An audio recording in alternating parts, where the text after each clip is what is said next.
शादी में गया था मैं राजनांदगांव, तो उस शादी में हमला हुआ था। इतना मारे थे कि मेरे हाथ की हड्डी टूटी, पैर के दोनों लिगामेंट फट गए, भयंकर घेर के मारे थे। कभी धमकी आई है भैया? कांग्रेस की सरकार 2 एपिसोड से मेरे ज़्यादा चिड़ी थी मेरे से, या स्पेशली कवर्धा हिंसा से, और उसके बाद वीरमपुर एपिसोड से। मेरा विज्ञापन तक उन्होंने बंद करा दिया। मेरी गर्लफ्रेंड का फ़ोन आया, उसमें मेरी गर्लफ्रेंड हुआ करती थी, बहुत अच्छी थी। पापा को फ़ोन लगाया, पापा मैं एक लड़की से शादी कर लिया, बोल दिया। मैं शादी हुई नहीं थी, बस लेके आया था। उनका जाना हम परिवार के लिए बड़ा नुकसान हुआ। मतलब बड़े भाई होते हैं, जैसे भी रहे वो, तो बड़ा दुख हुआ वो तो जाने से। आज हम 1 नहीं 2 भी नहीं 3 गेम्स खेलने वाले हैं। कभी ऑफर आया पॉलिटिकल पार्टी से? एक पार्टी से ऑफर आया था। भिलाई टाइम्स बहुत ही जल्दी टीवी चैनल के रूप में आने वाला है। भिलाई नगर निगम अड्डा।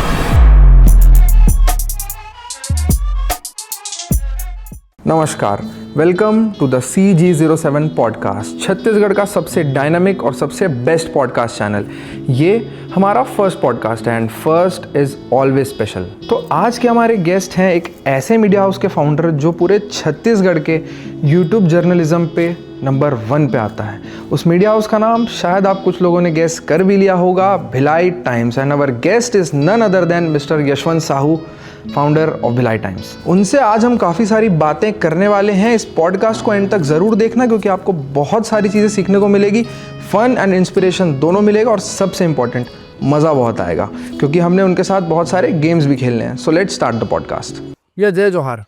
जय जोहार प्रखर भाई, नमस्ते। Welcome to CG07 podcast. Thank you very much. हमारा ये पहला पॉडकास्ट है और आप हमारे पहले गेस्ट हैं, तो सबसे पहले तो धन्यवाद कि आप कीमती समय निकाल के यहाँ पे आए। बहुत बहुत धन्यवाद। और इतिहास के स्वर्ण अक्षरों में लिखा जाएगा कि पहला पॉडकास्ट यशवंत साहू के साथ, ये मेरे लिए भी सौभाग्य की बात है। जरूर। आज बहुत सारी भी बातें करेंगे जी। ऐसी बातें करेंगे जो शायद कैमरे पे नहीं आ पाती है। कैमरे की बाहर की बातें करेंगे, है ना? वो वाली बातें तो नहीं रात के 12 बजे फोन कर रहा। ठीक है, बिल्कुल। कैमरे की बाहर की बातें करेंगे, गेम्स भी बहुत सारे खेलेंगे। मतलब आप आज से पहले भी बहुत पॉडकास्ट गए होंगे, बट मैं ये गारंटी दे रहा हूँ ये पॉडकास्ट सबसे आपका बेस्ट होने वाला है। बिल्कुल। सब अपने अपने अंदाज में होते हैं और सब अपने आप पे खास होता है, तो ये भी अपने आप पे खास होगा, नो डाउट। जरूर जी। ठीक है, तो अपन आगे बढ़ते हैं यशवंत भैया। जैसे कि सब आपको जानते हैं कि भिलाई टाइम्स के आप फाउंडर हैं, ठीक है, बट बहुत कम लोग हैं जो ये जानते हैं कि आपने जर्नी कैसे स्टार्ट की थी, कि आप कहाँ से आए। पहले आप बहुत 0 लेवल से आप आए, फिर सीनियर रिपोर्टर बने। उस बारे में थोड़ा सा अगर आप प्रकाश डाल सको। देखिए, शुरुआत तो हाँ, सब लोग ये जानते हैं कि भिलाई टाइम्स के फाउंडर है यशवंत साहू, जो स्टोरी कवर करते हैं, इंटरव्यूज़ लेते हैं, ये वगैरह। फाउंडर से पहले मैं एक रिपोर्टर था। रिपोर्टर तो आज भी हूँ, रिपोर्टर कभी अपने आप को छोड़ूंगा नहीं मैं, रिपोर्टिंग तो रहेगा हमेशा।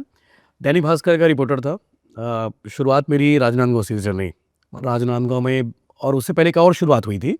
राजनांदगांव में एक छोटा सा चैनल, छोटा मोटा नहीं बोलता, लेकिन चैनल था, बहुत स्टार्टिंग था, शुरुआत वाला। उस चैनल का पार्ट था CG24, एक न्यूज़ चैनल था। उसमें रहा। उसके बाद 2-3 महीना काम किए, और एकदम शुरुआत में स्क्रिप्ट भी खुद लिखो, कंटेंट भी खुद ही बनाओ, वीडियो ग्राउंड पर जाओ, स्टोरी टेलिंग भी सब करो, तो वो रहा। उसके बाद फिर नई दुनिया ज्वाइन किया, शुरू के 3 महीने रहा। नई दुनिया में भी बहुत अच्छा एक्सपीरियंस रहा, ट्रेनी तौर पे। उसके बाद दैनिक भास्कर राजनांदगांव से एक फ़ोन आया, तापस चतुर्वेदी थे फ़ोन पर। मेरे आदरणीय गुरु हैं, और पहले और आखिरी गुरु वही रहेंगे। तो तापस सर का फ़ोन था, बोले दैनिक भास्कर ज्वाइन करोगे? तो बोले सर बिल्कुल, मेरा सपना है भास्कर में काम करना। ये बात होगी 2011 की। तो दैनिक भास्कर से फ़ोन आया, तापस सर फ़ोन पे थे, बुलाया, तक अगले दिन हम ज्वाइन कर लिए। ज्वाइनिंग यानी कि ट्रेनिंग के लिए, परमानेंट नहीं हुआ था, ट्रेनिंग के तौर पे, स्ट्रिंगर बोलते हैं उसे शुरुआत में, छोटे से उस होता। तो शुरुआत किया 11 से 12, 13, 14 तक बतौर स्ट्रिंगर ट्रेनी रिपोर्टर के तौर पे मैंने वहाँ पे काम किया। और 14 के बाद भिलाई आने के अवसर मिला, दैनिक भास्कर भिलाई। तक पूरा आप राजनांदगांव में? राजनांदगांव में मेरा घर परिवार सब राजनांदगांव है, मैं राजनांदगांव का हूँ। तो दुर्ग वाला भी हूँ, क्योंकि पैदा तो दुर्ग में हुआ मैं, दुर्ग के गंजपारा में मेरा नैनीहाल है वो। हाँ, तो 14 में भिलाई भास्कर आया एजुकेशन रिपोर्टर के तौर पे। यहाँ पे एक पोस्ट खाली थी, तो मुझे कहा गया कि तुम प्रमोट करके तुम्हें भेजा जा रहा है, और दैनिक भास्कर का थप्पा तुम्हारे ऊपर लगेगा, तुम रेगुलर कर्मचारी हो जाओगे भास्कर के। तो मेरे लिए बड़ी अपॉर्चुनिटी थी। तो बिल्कुल बिना देरी किए मैं आ गया। कुछ लोगों ने शुरू में कहा कि यार तुम सर्वाइव नहीं कर पाओगे, भिलाई बड़ा शहर है, ऐसा वैसा, तुम नांदगांव से हो, तुम्हारी ऐसा वैसा। तो ठीक है, चलो देखते हैं, कुछ तो कुछ करते हैं।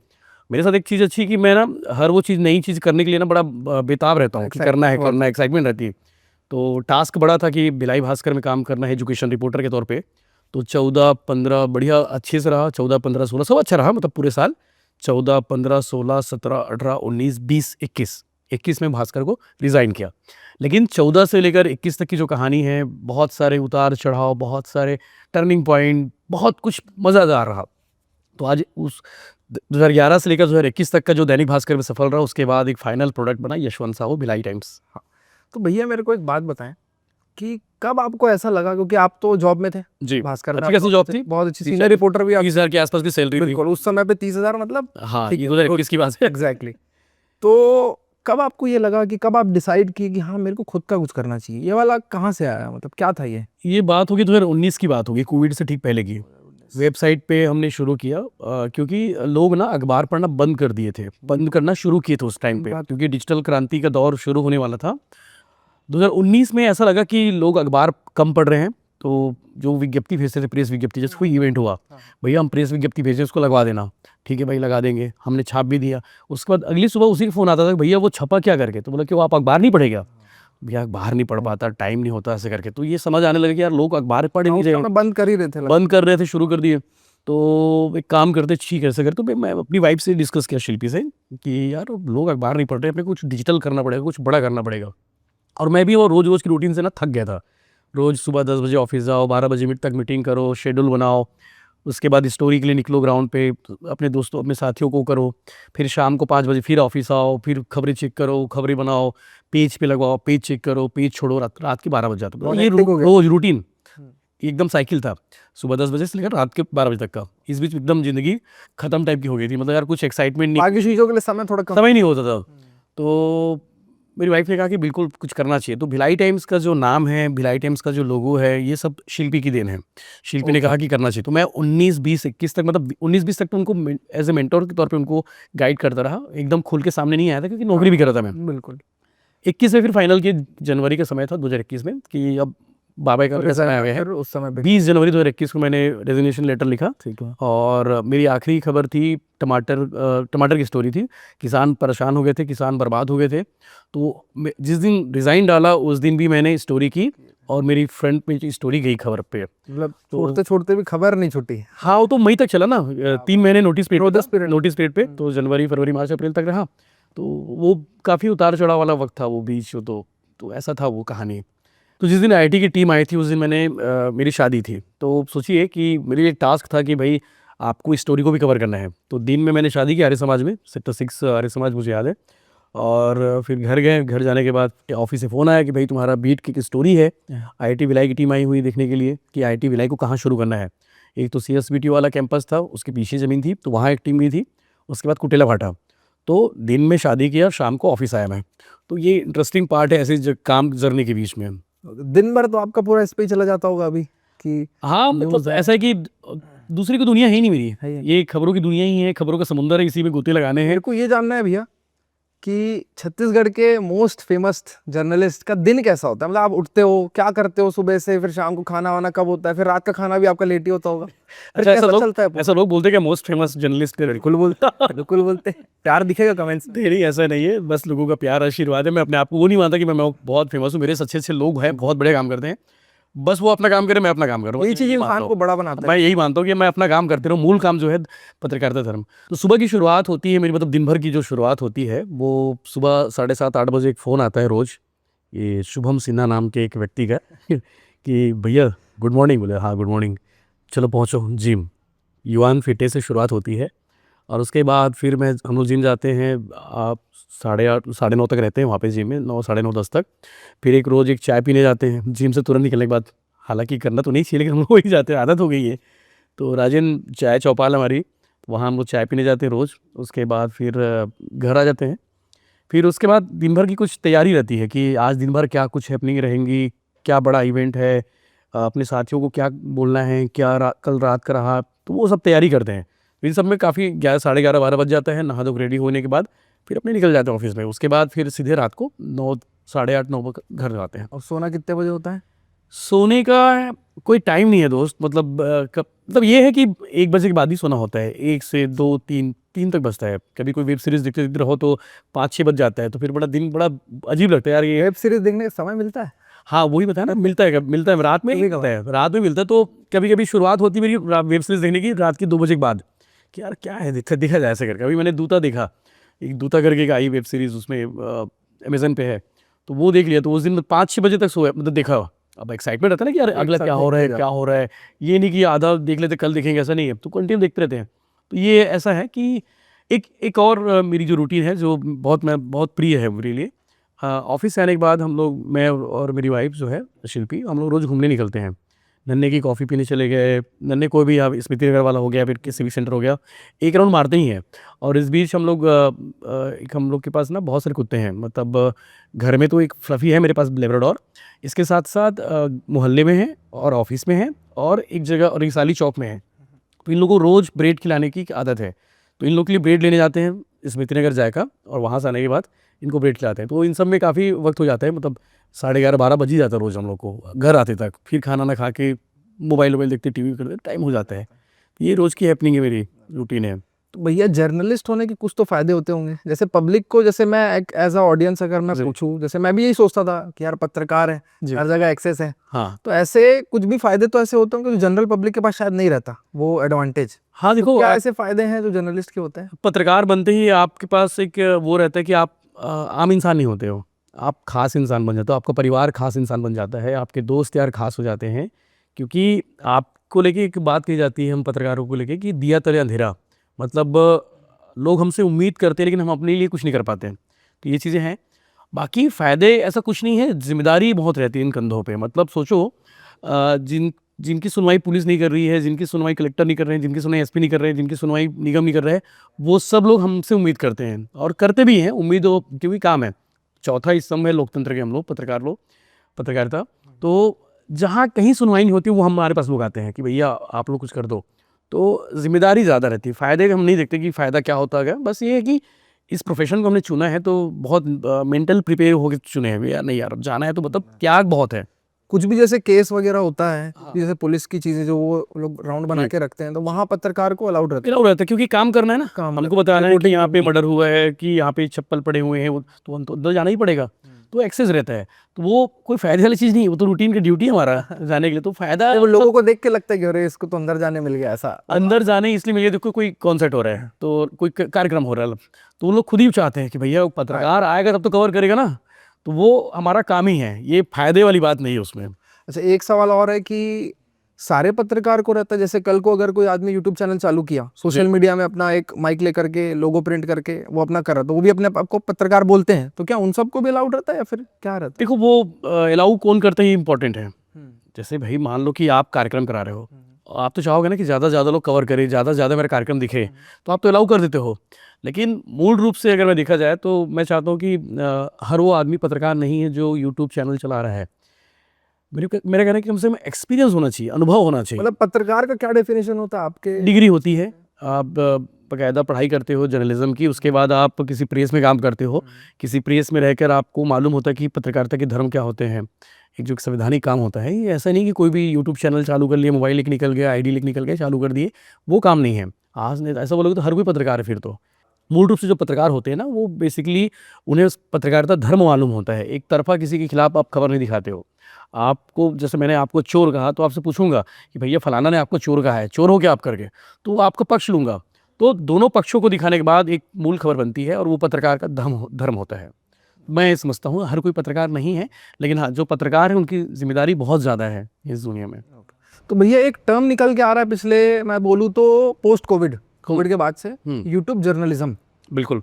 एक होती है आपकी जो टीवी पे रिपोर्टिंग होती है, जी। एक होता है यूट्यूब जर्नलिज्म, जिसपे आपका चैनल भिलाई टाइम्स छत्तीसगढ़ पे टॉप पे है जी, विद ओवर 1 मिलियन सब्सक्राइबर्स। आपके पास सिल्वर और गोल्डन दोनों है, राइट? दोनों हैं, एक साथ आया था दोनों। इसकी भी कहानी गजब है। तो अभी इस समय पे मैं देख पा रहा हूँ कि यूट्यूब जर्नलिज्म जो है वो कहीं ना कहीं टीवी रिपोर्टिंग को पीछे कर रहा है। लोग ज़्यादा से ज़्यादा कहीं नहीं, बहुत पीछे कर दिया है। मतलब टीवी वालों को थोड़ी मिर्ची लगेगी, बट जो हकीकत है वो सही है। टीवी लोग नहीं दिख रहे हैं। आप टीवी के रिपोर्टर को खड़े कर दो और आप किसी यूट्यूब जर्नलिज्म करने वाले रिपोर्टर को खड़े कर दो, और भीड़ किसके पास रहेगी आपको समझ आ जाएगी, क्योंकि वो लोग मुद्दे दिखा रहे हैं। टीवी पे सिर्फ डिबेट होता है, मैं बुरा जरूर लगेगा बट जो हकीकत है वो बता रहा हूँ। टीवी पे डिबेट होता है, टीवी पे दिन भर ऐड चलते हैं, सरकार की चलती है, तो हम लोग ऐड हमारे भी चलते हैं, लेकिन एक दायरा होता है। हम लोग सिर्फ एल शेप ऐड लगाते हैं, हम लोग नॉर्मल वो नहीं करते। तो ग्राउंड रिपोर्टिंग जो है वो टीवी वालों के पास स्पेस कम होता है भाई, 2 मिनट 3 मिनट से ज़्यादा स्पेस आपको नहीं दे सकता टीवी वाला, बट हमारे पास आधा घंटे स्पेस है, हमारे पास 1-1 घंटे स्पेस है, और हमने 1-1 घंटे के ग्राउंड रिपोर्ट किए हैं। लोग देखते हैं, ग्राउंड पे रिपोर्टर्स जाने कम कर दिए टीवी वाले, हम पहुंच जाते हैं। तो हमारे पास स्पेस है, हमारे पास टाइम है, हमारे पास एक प्लान है, लेकिन टीवी वालों के पास थोड़ा गड़बड़ है। तो बाकी इसीलिए टीवी रिपोर्टर्स देखो, आप रवीश कुमार को देखो, आप अजीत अंजुम जी को देखो, अभिशार शर्मक देखो, बहुत सारे हैं, मतलब पुण्य प्रश्न वाजपेयी जी हैं। इन लोग को दुनिया देखती है ना, दुनिया देखती है, सिर्फ देश के लोग ही दुनिया देखती है, क्योंकि इन्होंने अपना सब कुछ छोड़ के अपने स्टार्ट किया है। तो इन्हें पत्रकार भी आप कहिए, इन्हें यूट्यूब पत्रकार भी आप कह सकते हैं। अब जो टीवी रिपोर्टिंग में स्टार्ट कर रहा है अपना करियर जी, उसमें स्कोप थोड़ा सा कम है। नहीं स्कोप नहीं, बहुत अच्छा स्कोप है, आप सीखिए। ज़रूरी नहीं कि आप जर्नलिज्म की पढ़ाई करने के बाद सीधे आप आ जाइए यूट्यूब चालू कर लीजिए और आप पत्रकार बन गए। मैं तो बिल्कुल इसके खिलाफ में हूँ। हम सारे युवाओं से कहना चाहता हूँ कि भैया आप पढ़ाई करो अच्छे से, पढ़ाई करने के बाद किसी प्रिंट में काम करो, यानी कि अखबार में काम करो। पहले अखबार में काम कर लिए तो लिखने की क्षमता बढ़ेगी, आपको एक न्यूज़ सेंस क्रिएट होगा, आपका नज़रिया बदलेगा। फिर उसके बाद आपको लगता है टीवी जर्नलिज्म में काम करना है तो टीवी न्यूज़ चैनल जाइए। फिर आपको लगता है कि भैया दुनिया जहान के सब जगह नौकरी कर ली मैंने, अब अपना खुद का करना चाहिए, खुद स्टेबल हो सकता हूँ मैं, तब आप निकलिए यूट्यूब जर्नलिज्म के लिए और अपना खुद का शुरू करिए। लेकिन मैं पहले कहूँगा कि आप पहले किसी सीनियर्स के पास अच्छे से जाके सीखिए, उसके बाद आप चालू करिए। एकदम से माइक पकड़ के यूट्यूब चालू करना ठीक नहीं है। अब जैसे एक दो धारी तलवार होती है, जी। जैसे सामने वाले को लगेगी हमको भी लगेगी। जी अब यूट्यूब जर्नलिज्म में जैसे कि पॉजिटिव बहुत सारे हैं। जी। पहली चीज रीच बहुत ज्यादा, मतलब जी। मिलियंस ऑफ सब्सक्राइबर्स 4 साल में, जी। नॉट अ जोक, जी। है ना, बहुत मुश्किल से होता, आपने किया है। 16 लाख टीजर। एग्जैक्टली। जी तो रीच ज्यादा, जी। नाम ज्यादा, स्पेस ज्यादा, साथ ही साथ नेगेटिविटी भी ज्यादा है, क्योंकि टीवी पे तो आप कहाँ किसको बोलोगे, बिल्कुल। बट यूट्यूब पे तो आपके पास कमेंट सेक्शन पड़ा हुआ है पूरा। कमेंट सेक्शन पड़ा हुआ है और लोग बोलते भी हैं। अच्छा लगता है कि लोकतंत्र है भैया, यही तो लोकतंत्र है कि आपको अच्छा लग रहा है तो आप अच्छा बोलिए, आपको बुरा लग, अच्छे वाले बहुत कम बोलते हैं ना, बुरा ज़्यादा बोलने वाले आते हैं। आप अवेयर होंगे कि कितना नेगेटिविटी आपके हाँ, मैं सारे कमेंट पढ़ता हूँ, क्या बोलना अपने वीडियो की भी और दूसरे की वीडियो की भी, मतलब अपने हमारे चैनल के सारे वीडियो के सारे कमेंट पढ़ता हूँ और बाकायदा लाइक करके भी आता हूँ। आप देखना किसी कमेंट पे लाइक पड़ा होता है ना, 1 लाइक मेरा रहता है हमारे यूट्यूब भिलाई टाइम्स की यूट्यूब पे। मैं अरे लिखने तो आया कम से कम, वो आदमी इतना टाइम निकाला हमारे चैनल पे आके, वीडियो देखा होगा नहीं देखा होगा, गाली भी लिखने आया हूँ कोई दिक्कत नहीं, उसने अपना टाइम स्पेस दिया भाई, इसलिए मैं उसको लाइक करके आता हूँ, कोई दिक्कत नहीं है।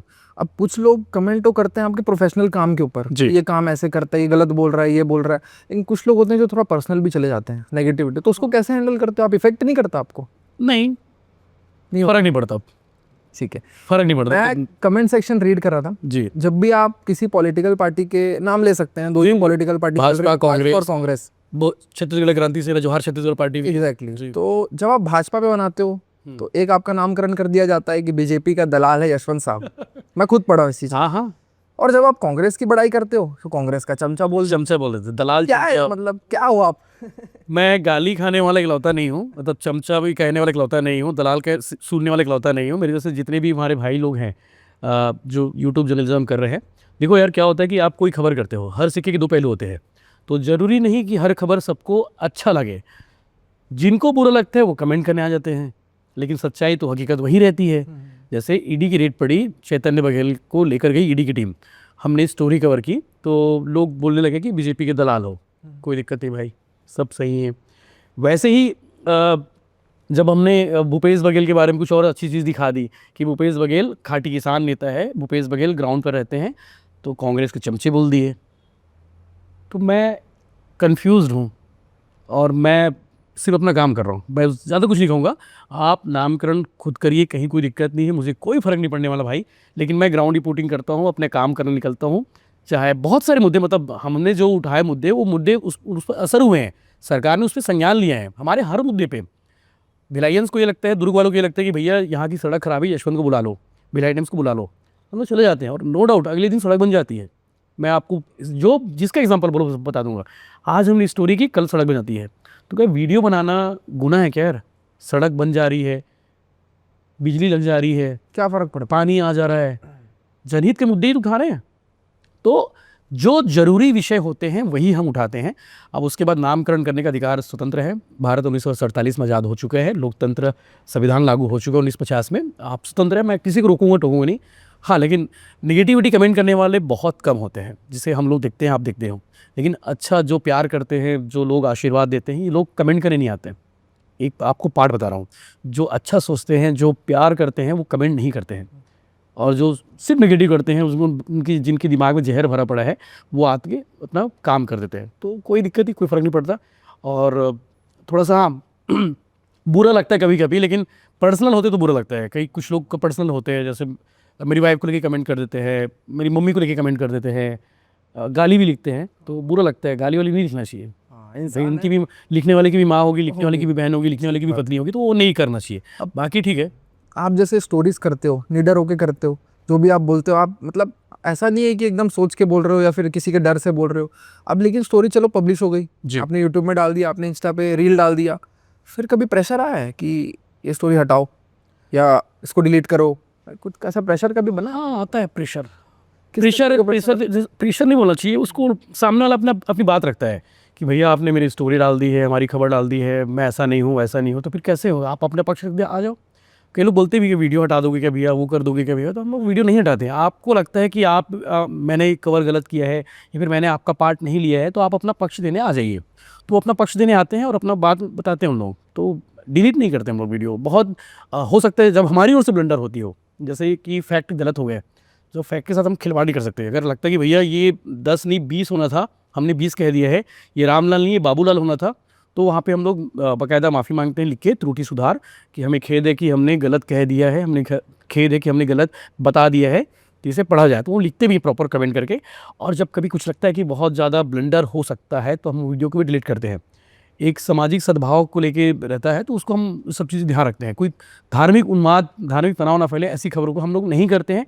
अगर कर दिए हैं और उससे ज़्यादा उपद्रव हो रहा है, तो हम उसको भी हटाते हैं, क्योंकि समाज हित के, सज्जन हित और समाज हित। बाकी ऐसे बिना रीजन के तो नहीं, कभी कोई नहीं। हमारे सारे प्लेलिस्ट पड़े हुए हैं अभी, जब बोलो जिसका वीडियो निकल जाएगा आपको, सबके काले शीटे पड़े हुए हैं।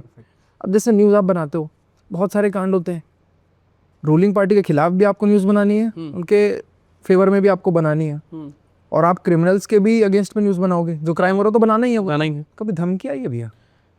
हाँ, धमकी शमकी आती रहती है, बताया इस टाइप की धमकी आती है? एक तो धमकी अभी कुछ दिन पहले की बात है, एक मर्डर है। मतलब सोचो कि लास्ट महीने का मैं सीन बता रहा हूँ, पिछले 2 महीने में 5 बड़ी धमकियाँ आ चुकी हैं। अब नाम किसी लूँगा नहीं, बस उन लोग देख रहे होंगे, समझ जाएंगे कि हमने बोला था, मैंने फ़ोन किया था करके, समझ जाएंगे लोग। उसमें 2-3 मर्डर थे, जो जेल गए, जेल से छूटे, जमानत पे आए, फिर नॉर्मली जैसे भी आए। तो 1-2 लोग बोले कि यार तू गलत रिपोर्टिंग किया मेरे खिलाफ में, तूने गलत दिखाया, ऐसा वैसा करके। तो बोले भाई जो पुलिस बोलेगी वो हमने किया है। हम लोग की क्या होता है ना, जर्नलिज्म की थ्योरी, वो धर्म होता है। कुछ धर्म ये भी बोलता है कि इन्वेस्टिगेटिव रिपोर्टिंग करो आप करके। तो एक धर्म ये होता है कि जो ऑन रिकॉर्ड होगा वही हम दिखाएंगे, अपने से कोई एक्स्ट्रा नहीं दिखाते हैं, ना ही कोई उंगली करते हैं कि यार ज़बरदस्ती उंगली कर देते करके, नहीं, जो एक्चुअल पुलिस कहती है वही दिखाते हैं। तो उसने कहा कि गलत तथ्य पेश किए गए, बोले जो पुलिस ने दिखाया वो बताया हमको, हमने वही दिखाया। तो ऐसा धमकी आते हैं। बाकी मुझे ठीक से याद नहीं आ रहा कोई और कोई बड़ी धमकी आई हो। कभी ऐसा जान नहीं से करता मारते हैं कि ये। जान से मारने की धमकी नहीं आई? जान से मारने की नहीं आती, लेकिन बोलते कि देख लेंगे, अच्छा नहीं होगा, तुम्हारे लिए नुकसान है, ऐसा वैसा करके। कोई अब नहीं आता उसमें। वो इधर अब नहीं करते। इधर असर नहीं करता वो आपकी रिपोर्टिंग? ये मतलब रिपोर्टिंग्स पे असर नहीं होता, और मज़ा आता है मेरे को। चलो यार, कुछ तो तुम्हारी खबरों का असर हुआ कि लोग धमकी चमकी दे रहे हैं, मतलब खबर सही जगह पहुंच गई है। ये भी फायदा है। धमकी आपको मेजरली क्रिमिनल्स वाले साइड से ही ज्यादा आती है? नहीं, वो बेचारे पॉलिटिशियंस, वो बहुत अच्छे बिहेव करते हैं। पॉलिटिशियंस से धमकी आई है? जो पॉलिटिशियन से नहीं, पॉलिटिशियंस की धमकी नहीं आते। पॉलिटिशियन डायरेक्ट धमकी नहीं देते, वो इधर उधर से बात करने के लिए बोलते, दिलवाते हैं, बोले यार उसको बताओ, समझाओ यार, वो ठीक नहीं कर रहा है यार, वो ऐसा कर रहा है यार, ऐसा करके आते हैं। कुछ लोग समझाते हैं, तो मैं भी उनको समझा देता हूँ कि सही क्या है, गलत क्या है। तो आप प्लीज़ अपने उसको बता के रख दीजिए कि जो समझाने की कोशिश कर रहे हैं वैसा नहीं समझने वाला करके, तो बता देता हूँ। बाकी एक इंसिडेंट मुझे याद है कि एक स्टोरी हमने कवर की थी राजनांदगांव में। भिलाई आ गया था मैं, राजनांदगांव कवर किया था, लेकिन दुश्मनी काफ़ी दिनों से चल रही थी उसके साथ में। तो शादी में गया था मैं राजनांदगांव, तो शादी में हमला हुआ था। इतना मारे थे कि मेरे हाथ की हड्डी टूटी, पैर के दोनों लिगामेंट फट गए, सिर में अभी भी टाके लगे। मतलब दिखता है वो, समझ आता है यहाँ पे, टाके लगे थे, 8 टाके लगे थे सिर में, भयंकर घेर के मारे थे। तो वो इंसिडेंट को कभी नहीं भूलता, मतलब वो हमेशा याद रहेगा वो एपिसोड। ये यहाँ पे रॉड है, आपको नज़र आ रहा होगा। हाँ। भिलाई के सेक्टर 9 हॉस्पिटल में डॉक्टर कुरूप सर ने इसका ऑपरेशन किया था, मुझे याद है। 28 अप्रैल 2015 ऑपरेशन की तारीख थी, और कांड भी वैसे अप्रैल महीने में हुआ था 2015 में। शादी नहीं हुई थी हमारी। शादी हो गई थी उसके बाद? शादी के कुछ महीने बाद ही कांड हुआ था। ओके, जी। ठीक है। अब जैसे पॉलिटिशियंस हैं, वो जनप्रतिनिधि है, उनको अपनी इमेज की बहुत ज़्यादा रहती है कि बिल्कुल, हाँ, सबका ख्याल रखो। रहना चाहिए। तो आप, मैं एज फिर से बोल रहा हूँ कि पॉलिटिक्स जो रूलिंग पार्टी है उसके खिलाफ भी आप बना रहे हो, आप उनके फेयर में बना रहे हो, कभी ऑफर आया पॉलिटिकल पार्टी से? पार्टी वाले ऑफर नहीं करते, पार्टी वाले जज करते हैं कि यार ये आदमी हमारे काम का हो सकता है कि नहीं हो सकता है। एक पार्टी से ऑफर आया था 2023 के विधानसभा चुनाव में मैंने बताया नहीं, बात बहुत कम लोग जानते हैं। हाँ, लेकिन जो मेरे करीब है, जो मेरी कोर टीम है, वो उनको मालूम है। 2023 के विधानसभा चुनाव में ऑफ़र आया था। उस समय हमारे सब्सक्राइबर 7 से 8 लाख के आसपास थे। तो उन्होंने ऑफ़र किया कि भाई आप चुनाव लड़ोगे क्या? तो मैं बोला यार अभी तो सोचा नहीं कभी, नहीं तुम्हें लड़ना चाहिए, तुम्हारी पॉपुलैरिटी ठीक है, तुम छत्तीसगढ़िया हो, तुम साहू हो। विधानसभा? हाँ, जिस विधानसभा से बात करनी है, जिस मतलब विधानसभा नाम नहीं लूँगा, लोग जान जाएंगे, लेकिन तो बोले कि उस विधानसभा में तुम एकदम फिट बैठ रहे हो, तुम छत्तीसगढ़िया हो, साहू हो, पॉपुलर फेस हो, पढ़े लिखे हो, बुद्ध की बात करते हो, तुम्हें आना चाहिए करके। तो उस पार्टी ने ऑफ़र किया। तो पहले तो मना किया मैं, फिर उसके बाद 4-5 दिन तक मैं सोचा। तो बहुत लोगों के फ़ोन भी आने लगे, कुछ अपने सीनियर से पूछा, अपने जो मेरे मार्गदर्शक हैं उनसे बातचीत की, तो उन्होंने कहा कि एक बार सोचना चाहिए। तो उनकी मंजूरी थी, मेरे घर वालों की मंजूरी थी, मेरी वाइफ की मंजूरी नहीं थी, और आधा मेरा भी मैं भी मंजूर नहीं था कि यार ठीक है लड़ना चाहिए। फिर मैंने भी ठीक है चलो, उनके कहने पे मैंने इंटरव्यू भी दिया पार्टी में, उनके लीडर्स के पास गया इंटरव्यू देने के लिए। उन्होंने प्रपोजल मांगे कि आप बताओ कि आप चुनाव लड़ोगे तो आप क्या करोगे, हमारी पार्टी को क्या करना चाहिए, ऐसा उन्होंने प्रपोजल मांगा। तो इसका प्रोसेस होता है पूरा? प्रोसेस होता है भाई, इंटरव्यू क्या होता रहता है। है प्रोसेस इसका? पर्यवेक्षक होते हैं पार्टी में जो टिकट बांटते हैं, उनके पास आप अपना बायोडाटा लेके जाते हो। क्योंकि मैंने तो टिकट नहीं मांगा था, पार्टी ने ऑफ़र किया था, तो मेरा डेटा पहले से था उनके पास है, फिर भी एक फॉर्मेलिटी होती है। तो वो फॉर्मेलिटी के साथ मैंने डेटा के अपना इंटरव्यू देने गया पर्यवेक्षक के पास। पर्यवेक्षक जी इंटरव्यू लिए, बहुत इंप्रेस हुए कि यार बहुत अच्छा, तुम्हारी प्रोफाइल अच्छी है और तुम ज़्यादा एज भी तुम्हारी। तो बोले ठीक है। उसके बाद उनके पार्टी के अध्यक्ष के पास गया, पार्टी के अध्यक्ष ने भी इंटरव्यू लिया, उन्होंने भी बहुत इंप्रेस हुए कि बोले बहुत बढ़िया, अच्छा हो रहा है, हमारा प्रपोजल अच्छा है करके। तो प्लान मांगे मेरे से कि आप चुनाव लड़ रहे हो तो आप कैसे जीतोगे, 5 प्लान बताओ, हमारी पार्टी कैसे चुनाव जीतेगी और वो सामने वाला कैसे हारेगा। तो 15 ठो प्लान लिख के आया था मैं कि ये चीज़ें करके। फिर बाद में ना जिस दिन टिकट बटी ना, टिकट बटने के 2 दिन पहले हमने फाइनल डिसीजन लिया कि हम चुनाव नहीं लड़ेंगे। एक तो उनकी ओर से भी एक ऑफ़र था कि मतलब उनकी ओर से भी एक मनाही थी कि अभी थोड़ा होल्ड कर रहे हैं हम लोग, क्योंकि उसके रीज़न थे कुछ छोटे-छोटे, मतलब फैमिली रीज़न थे। आप क्यों मना किया? मैं इसलिए मना किया कि अभी जल्दबाजी हो जाएगी, बहुत कम टाइम था, मतलब 30 साल की उम्र में चुनाव लड़ने चले जाऊँ तो ये मज़ा नहीं होगा। तो बोला टाइम लेते हैं अपन, अभी काम करने का वक्त है, थोड़ा सा छाते हैं और ग्राउंड पे जाते हैं, लोगों के दिल में बसते हैं, लोगों के से आशीर्वाद लेते हैं, देखेंगे तो अब लड़ेंगे? हाँ, अभी भी लड़ेंगे। अलग मैं उसको हाँ नहीं बोलूँगा, स्थिति परिस्थिति जो जैसा होगा उस वक्त फैसला लिया जाएगा। लेकिन मेरा मन नहीं है कि अभी चुनाव लड़ लूँ, अभी बोल दूँ ऐसा करके चुनाव लड़ लूँगा। वो पार्टी वाले को बोल दिया हूँ, जिस पार्टी ने ऑफ़र किया था उस पार्टी को मालूम है कि प्लान है।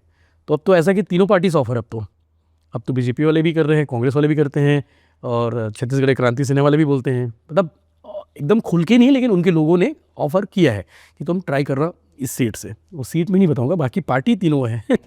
लोगों को ये लगता है ना कि पार्टी ऑफर की, सीधा जाओ टिकट लो लड़ लो, नहीं, बट आप बता रहे हो कि इस तरीके का प्रोसेस भी होता है। आपसे पूछा जाता है आपके पास पैसा है कि नहीं है, तो मेरे पास तो पैसा ही नहीं था भाई चुनाव लड़ने के लिए। यूट्यूब से जितना पैसा आता है वही पैसा रहता है, इसके अलावा कुछ एड्स के रहते हैं, तो भी इतने खर्चे रहते हैं हम लोग के कि वो मतलब बचत नहीं है, बचत वाले पैसा नहीं हमारे पास में। तो बता दी भाई हमारे पास पैसा नहीं है। हाँ, लेकिन कुछ लोगों के, प्रभावशाली लोगों के फ़ोन आने शुरू हो गए थे उस बीच में, जब मेरे नाम की चर्चा हुई कि इस सीट से इनके नाम की चर्चा हो रही है तो इनको चुनाव के लिए फंडिंग करनी चाहिए। कुछ लोगों, बड़े बड़े लोगों को फ़ोन आया जो हमारे शहर के बड़े बड़े लोग हैं, उन्होंने कहा कि तुम चिंता मत करो, तुम टिकट लेके आ जाओ, बाकी हम लड़ा लेंगे करके। तो ऐसा होता है, ये भी पता चला मुझे कि जब आप प्रत्याशी बनने वाले होते हो ना, उस बीच में आपके पास कितने सारे फ़ोन आते हैं, क्या किस दौर से गुजरते हो, वो सब आप देखते हो उस बीच में। तो अब पता चला कि चुनाव लड़ने के लिए पैसा की टेंशन नहीं होता, ऑटोमेटिकली पैसा आ जाता है। जैसे लोगों को पता चलता है कि चुनाव लड़ने वाला है तो वहाँ फिर लड़ने वाला है और ये विनिंग कैंडिडेट है कि नहीं, ये जीतने वाला है, तो इसके ऊपर दाव खेलेंगे। घोड़ा बोलते हैं ना, बोलते हैं यार जीते हुए घोड़े पे सब दाव लगाते हैं, हारे हुए घोड़े पे कोई बात नहीं करता था। तो बहुत फ़ोन आया उस बीच में जब टिकट की बात हो रही थी, तो मैं बोला कि ठीक है थोड़ा टाइम लेते हैं, अभी बहुत टाइम है। तो अब ऐसा की ज़रूरत नहीं है कि पॉलिटिक्स में जाए, लेकिन हाँ, जब स्थिति परिस्थिति जब जैसी रहेगी उस समय देखा जाएगा। आपके इनकम के बारे में भी बहुत ज़्यादा चलता है, इस पे लास्ट में आएंगे, इस पे तो अलग से मैं सोच के रखा हूँ, अलग से बात करेंगे। तो जैसे कि भी आपके ऊपर हमला हो गया था और जैसे कि आप बताए कि शादी भी नहीं हुई थी, तो स्वाभाविक बात है कि फैमिली को भी ये बात पता चली होगी कि इस तरीके से हमला हो गया, घर वाली लेके गए अंदर अस्पताल। और वो डरे होंगे। जी तो उस समय क्या रिएक्शन था, फैमिली का क्या रिएक्शन था कि हाँ, थोड़ा सा बोले थे कि थोड़ा सा देख संभल के स्टोरी किया करो, देख संभल के दुश्मनी किया करो। मतलब दुश्मनी लेने के लिए क्या देखना समझना हो जाती है लेने के लिए, लेकिन हाँ दुश्मनी मेरी इनसे नहीं थी, वो सामने वाले ने पाल रखी थी, रंजिश रखी हुई थी, क्योंकि मैंने उसके खिलाफ स्टोरी की थी। बाकी घर वाले अब निश्चिंत रहते हैं, बोले यार ठीक है, ये लड़का गलत नहीं करेगा, कुछ भी करना होगा सही करेगा, तो अब घर वाले चिंता मुक्त रहते हैं। फैमिली के बारे में थोड़ा सा आप बता सकते हो? परिवार में मेरा भरा पूरा परिवार है। राजनांदगांव में मम्मी पापा हैं, बड़े भाई हैं दीनू, मेरे पापा का नाम हरिराम साहू है, मम्मी दुलारी साहू जी 2 बार पार्षद रही है, 1 बार चुनाव हार गई, MIC मेंबर भी रही है। और बड़े भाई दीनू हैं, भाभी हैं, 2 भाभी हैं, और बड़े वाले भाई एक्सपायर हो चुके हैं, सबसे बड़े वाले भाई गणेश साहू। तो दादी है, दादा एक्सपायर भी हो चुके हैं। तो ऐसे घर और परिवार है, राजनांदगांव में रहते हैं सब लोग। मेरी पैदाइश दुर्ग है, दुर्ग के गंजपारा में, ननिहाल मेरा हॉस्पिटल में हुआ था, जिला अस्पताल दुर्ग में। और उसके बाद फिर कुछ साल यहाँ रहा मैं पढ़ाई के लिए, मतलब क्लास 1-2 यहाँ किया। उसके बाद राजनांदगांव के सरकारी स्कूल में लखोली एक छोटा नहीं बोलना चाहिए, बड़ा गांव है, जैसे भिलाई का कैंप खुर्सीपार है ना, वैसे ही एक श्रमिक बेल्ट है, बहुत बड़ा एरिया है, अभी 4-5 वार्ड हो गए हैं। तो वहाँ मेरा पूरा बचपना गुजरा, पढ़ाई लिखाई सरकारी स्कूल 8वीं तक, उसके बाद 9th जो है 9 to 12th Westland school Rajnandgaon में, फिर जो कॉलेज था दिग्विजय कॉलेज, जो सबसे बड़ा कॉलेज है वहाँ का। तो ऐसा रहा जर्नी उस पर, घर पर। और भैया अनफॉर्चुनेटली मेरे को बोलते हुए थोड़ा दुख हो रहा है कि जो आपके भाई थे जी, वो उनका स्वर्गवास हुआ था, तो उस बारे में अगर कंफर्टेबल हो आप? कोविड के टाइम की बात है, मतलब उस समय तो ऐसा था कि हम लोग पूरा परिवार कोविड की चपेट में आ गए थे। मैं भिलाई में था और संक्रमित आप लोग सब हो गए थे? सब हो गए थे, पूरा परिवार। मैं भिलाई में था, मैं भी हो गया था, घर वाले भी संक्रमित हो गए सब लोग। लेकिन उस वक्त जब पूरा परिवार संक्रमित था तो मेरे बड़े वाले भाई नहीं हुए थे, जो गणेश को कोविड नहीं हुआ था। सब लोग ठीक हुए तब वो कोविड हुए, और वो कोविड हुए तो उठे ही नहीं उससे, मतलब उबर ही नहीं पाया। वो हॉस्पिटल लेके समय उनका रहना कहाँ होता था? राजनांदगांव। हॉस्पिटल लेके गए, जिला अस्पताल राजनांदगांव में सीट मिली, जैसे उस समय तो बेड भी नहीं मिल रहे थे ना, तो बेड जैसे जैसे मिली, जहाँ मिले रखो टाइप पे था, तो हॉस्पिटल में रखे। उसके बाद शुरू के 7-8 दिन तक ठीक भी हो गए थे। मैं घर पे लेके भी आ गया था, मैं लेने के लिए मैं ही गया था डिस्चार्ज कराने के लिए। उसके बाद घर पे लाया, मैं भिलाई पहुंचा हूँ, उस रात में फिर फ़ोन आता कि तबीयत बिगड़ गई, फिर तो अस्पताल लेके गए। उसके बाद 1 हफ्ते तक फिर रखे। फिर जिस दिन उनकी डेथ हुई है, उस दिन में अच्छे थे, शाम तक भी ठीक थे। रात में ना, शाम को 7:30-8 बजे के आसपास की बात होगी, मतलब अचानक से उनको झटका आना शुरू हो गया। झटका आया तो मैं अपने हाथ में रखा था बड़े भाई को, मतलब घिसते हैं ना, हाथ पैर घिसते हैं, तो थोड़ा सा मालिश करते हैं, वो सब कर रहा था। अचानक से वो शांत हो गया। उसके बाद आपके सामने? हाँ, मेरे हाथ में। और मतलब ऐसा था कि बड़े भाई मतलब मेरे लिए बहुत उन्होंने किया है। मतलब हमारे घर में जब गणेश नाम था, गणेश किराना store, Ganesh CD player, Ganesh सब कुछ था उनके नाम पे, सब कुछ उन्हीं के नाम, सबसे बड़े भाई थे। तो मेरी पढ़ाई लिखाई में भी काफ़ी मदद की उन्होंने। पैसा, मतलब किराना दुकान होता था तो मैं दुकान में बैठता था, तो मेरे को रोज़ पैसे भी देते थे, फ़ीस के लिए भी खड़े होते थे। तो मेरे बड़े भाई का बड़ा योगदान है मेरे कैरियर के पीछे, मेरे उस पर। और 2021 की बात है वो, जब नए हम लोग स्टार्ट कर रहे थे भिलाई टाइम्स को, तो भी देखते थे, बड़ा खुश होते थे कि भिलाई टाइम्स तुम्हारा चैनल चल रहा है। तो सब्सक्राइबर उसमें ज़्यादा नहीं थे, लेकिन जितने थे उतने काफ़ी थे। तो वो अपने भाई को उस समय बता रहा था कि गाड़ी लेने वाला हूँ, चैनल ये होने वाला है, बड़े खुश हो गए थे। और मेरी खुशी में ना उनको बड़ा मज़ा आता था, अच्छा लगता था कि यार छोटा भाई मेरा यहाँ पहुँच गया है, ऐसा हो गया वैसा हो गया। तो वो पल तो हमेशा याद आते हैं। और उनका जाना हम परिवार के लिए बड़ा नुकसान हुआ, मतलब बड़े भाई होते हैं जैसे भी रहे वो, तो बड़ा दुख हुआ उनके जाने से। बड़े भाई की जगह तो कोई नहीं ले सकता। हमेशा, मतलब वो हमेशा दिलों में रहेंगे, हमेशा याद आती है उनकी। हम लोग घर जाते हैं तो फोटो टंगी रहती है और उनको देखते हैं तो वो रहता है। भिलाई टाइम्स उस समय स्टार्ट हो रहा था? हाँ, स्टार्ट हो रहा था, उनका आशीर्वाद क्रेज पकड़ रहा था भिलाई टाइम्स उस समय पे? हाँ, स्टार्ट एकदम इनिशियल स्टेज पे थे हम लोग, और उस वेबसाइट पे थे हम लोग, और यूट्यूब पे भी आ ही गए थे। उसके बाद चल रहा था। और ये सेटबैक हो गया आपके साथ, फिर घर भी बहुत ज़्यादा, माहौल भी घर का हाँ, मतलब टूटा हुआ महसूस कर रहे होंगे सब। हाँ, मतलब उस समय आप कैसे संभाले और घर वाले कैसे अपने आप को कोप अप? मेरे लिए बड़ा चैलेंज था, क्योंकि घर में एक तो बड़े भाई करते हैं तो मैं ही करता हूँ, तो हम लोग के लिए चैलेंज, मेरे लिए चैलेंज ये हो गया था कि मुझे यहाँ भी देखना है, मुझे वहाँ भी देखना है। उस बीच मम्मी पार्षद थी, और मेरी माँ को जब भी, मतलब बड़े भाई के बारे में बात कोई करे तो मेरी माँ तो रोना शुरू कर देती है, बहुत इमोशनल है वो, क्योंकि बड़े भाई मतलब सबसे ज़्यादा लगाव, क्योंकि मेरे मम्मी पापा को ना बच्चे बहुत लेट से हुए थे, इससे उनसे पहले 2 और थे, वो नहीं रहे दुनिया में। उसके बाद बड़े भाई गणेश रहे, फिर दिनू, मंजला, फिर मैं सबसे छोटा। तो वो उन लोग के लिए बड़ा मुश्किल था, चैलेंजिंग था कि कैसे होगा कारोबार, कैसे संभलेगा सब चीज़ें, पार्षद कैसे, कौन संभालेगा काम को। तो उनका जाना बड़ा नुकसान हुआ। बस ये था कि अब आगे बढ़ना था, जीवन को आगे बढ़ाना है, कब तक वो करके रखते हैं। तो सब आगे बढ़ गए हम लोग फिर उसके बाद। तो वो एक टाइम था जो बहुत ख़राब समय था आपके लिए, और बहुत ज़्यादा ख़राब समय था वो, क्योंकि जो उस समय दैनिक भास्कर में छोड़ चुका था। मतलब जब बात है नुकसान होता है ना, तो कैसे होता है नुकसान, मतलब जो बुरा वक्त होता है ना, यही बुरा वक्त होता है। मैं भास्कर की नौकरी छोड़ा, उस बीच बड़े भाई अस्पताल चले गए, उनका निधन भी हो गया। उसके बाद फिर से शुरू करना था। अब सोचो मेरे लिए कितना चैलेंजिंग रहा होगा कि मेरे को भिलाई टाइम्स को भी खड़े करना है, अपने परिवार के साथ भी खड़े रहना है, परिवार को भी खड़े करना है। तो वो बड़ा मुश्किल था। इन मुश्किल हालात में मेरी वाइफ ने बहुत साथ दिया, मेरी वाइफ मतलब शिल्पी ने, और मेरी माँ ने भी बहुत सपोर्ट किया, परिवार ने भी सपोर्ट किया, पापा ने भी बहुत सपोर्ट किया। तो वो बड़ा इमोशनल है यार, मतलब वो 2021 को हम लोग कभी नहीं भूल सकते। मतलब बड़ा हमारा साल का ना, वो साल मतलब नहीं याद करने वाला साल होना चाहिए, कभी याद ना करे तो। और वहाँ से निकल के आप आज इतने सक्सेसफुल हुए, और आज भिलाई टाइम्स को पूरे देश जान रहा है ना। बिल्कुल। तो तब फैमिली का क्या रिएक्शन होता है कि इतना आगे बढ़े? और तो अब तो गौरवान्वित फील करते हैं, मतलब पूरा परिवार, सिर्फ मेरे माँ पापा नहीं, मेरा पूरा खानदान बताते हैं कि यशवंत हमारे घर का है, यशवंत हमारा छोटा भाई है। मेरे भाई लोग भी, जो कज़िन हैं, उन लोग भी बड़ा प्राउड फील करते हैं।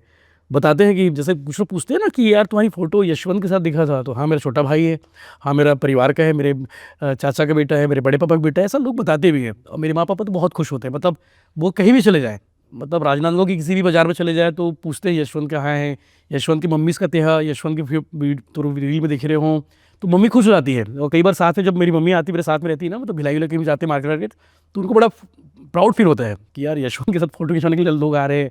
कई बार तो शादी समारोह में लाइन लग जाती है, मैं थाली लेकर खड़ा, मेरी मम्मी साथ में, मेरी वाइफ साथ में है, तो लाइन लगी रहती है। तो उन लोगों को भी बड़ा अच्छा लगता है। तो किसी के माँ बाप का हो, किसी का हो, प्राउड तो होता ही है कि जब उनके बेटे के साथ खड़े हो जाए लोग, फ़ोटो खिंचवाने के लिए आए, अच्छी बात करें कि आपका बेटा बहुत अच्छा काम कर रहा है, तो मेरी मम्मी बहुत खुश होती है। बीच में मेरी मम्मी कांग्रेस पार्टी से तो एक कार्यक्रम में गई थी, तो उस कार्यक्रम में बहुत सारे नेता लोग मिले, भूपेश बघेल जी भी थे, देवेंद्र यादव भी थे। तो इन लोगों ने कहा कि यशवंत के महाराज ना, बोले हाँ यशवंत के, देवेंद्र जानता है, देवेंद्र तो प्रचार करने भी कहते हैं।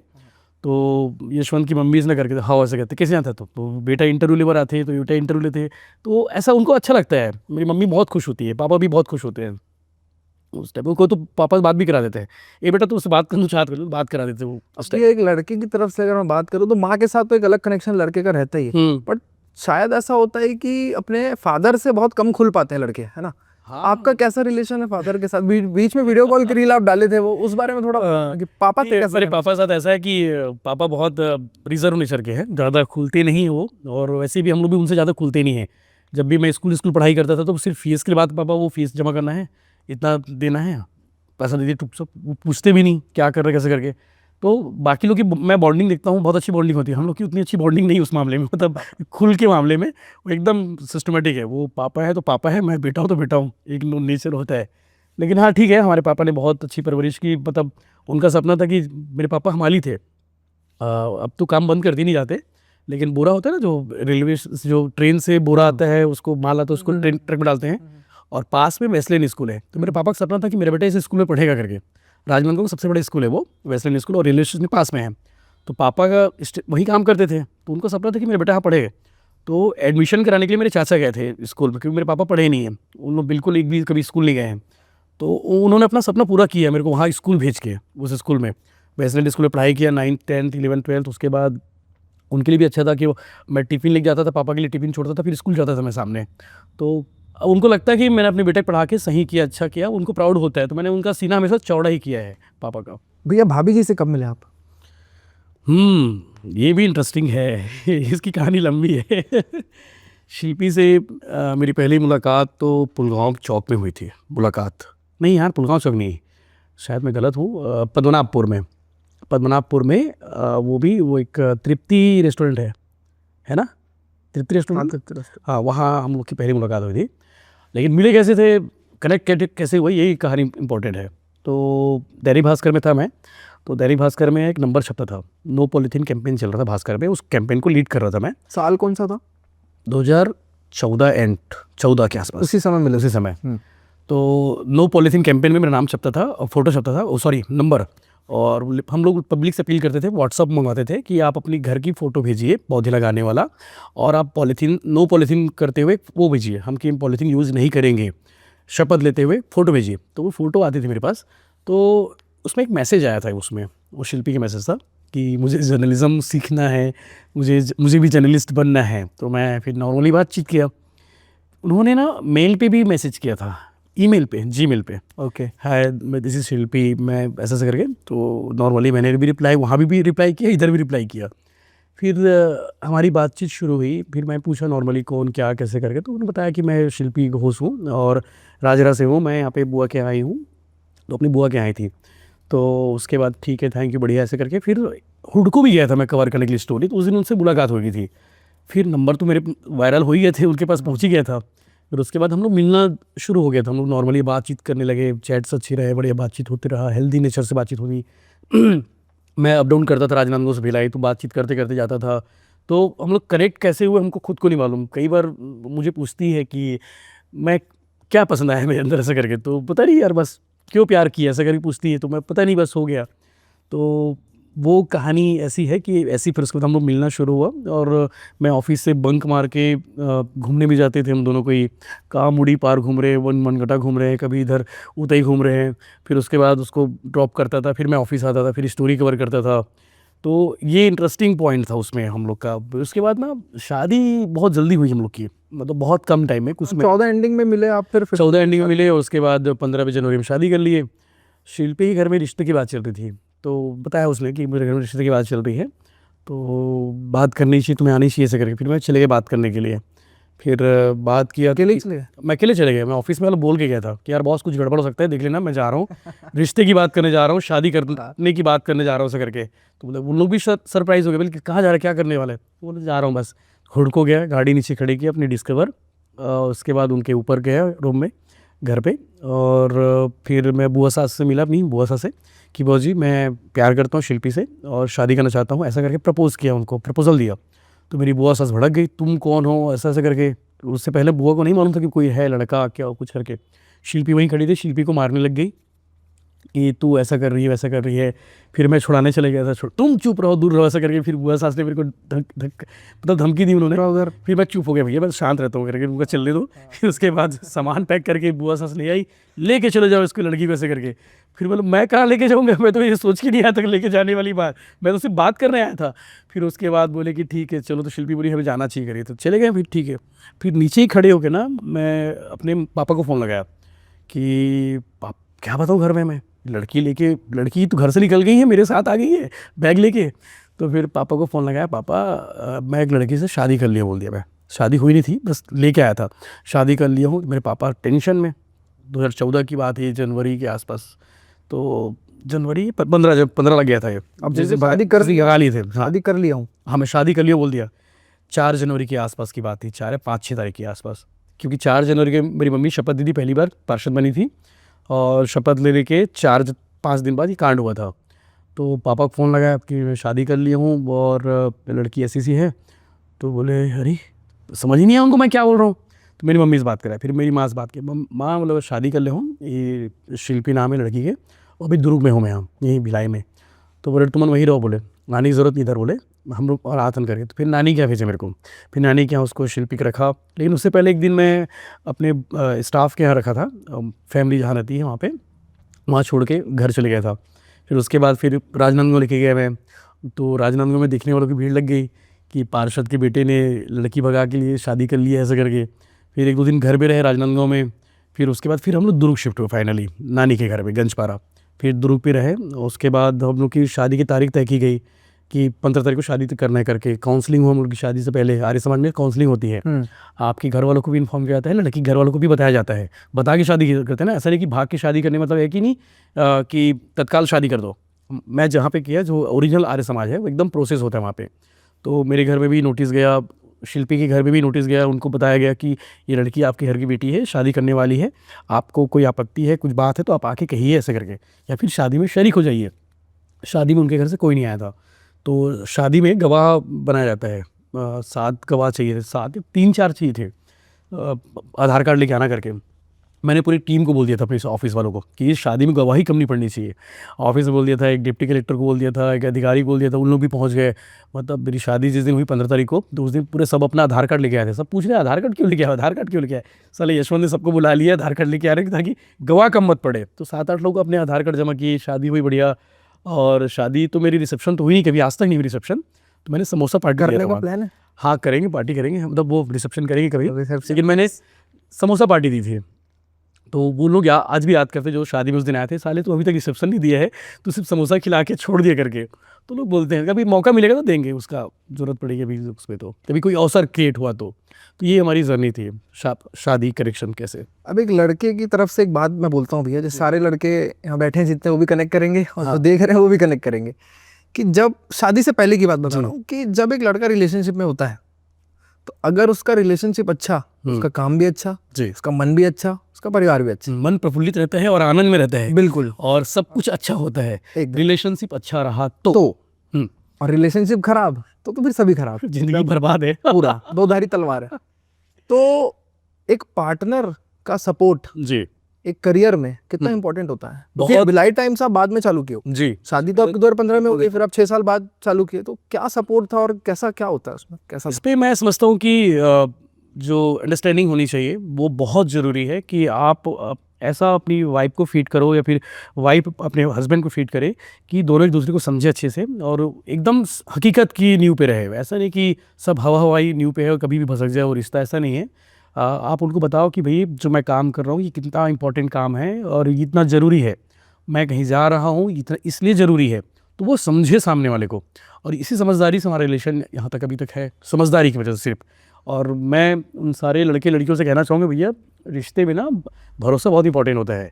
ये नहीं कि तुम्हारा फ़ोन बिजी आ रहा था, किससे बात कर रही थी, तत्काल पूछ देते हैं, लड़के लोग पूछ देते हैं, फिर लड़की बेचारी एक्सप्लेन कर रही है, अरे नहीं नहीं वो पापा का फ़ोन था, मम्मी का फ़ोन था, सहेली का फ़ोन था। आपको मालूम है ना भाई, आपकी पार्टनर आपके साथ में है तो आप ही के साथ होगी ना। अगर आपको लगता है कि थोड़ा सा भी शक होगा तो वो दिख जाएगी, वो एक्सपोज हो जाएगी, या फिर वो लड़का भी एक्सपोज हो जाएगा कि कहीं भी चीट करे, तो थोड़ा सा भी चीट करेगा तो एक्सपोज हो जाते हैं। तो भरोसा बड़ा इंपॉर्टेंट होता है इस लाइन में।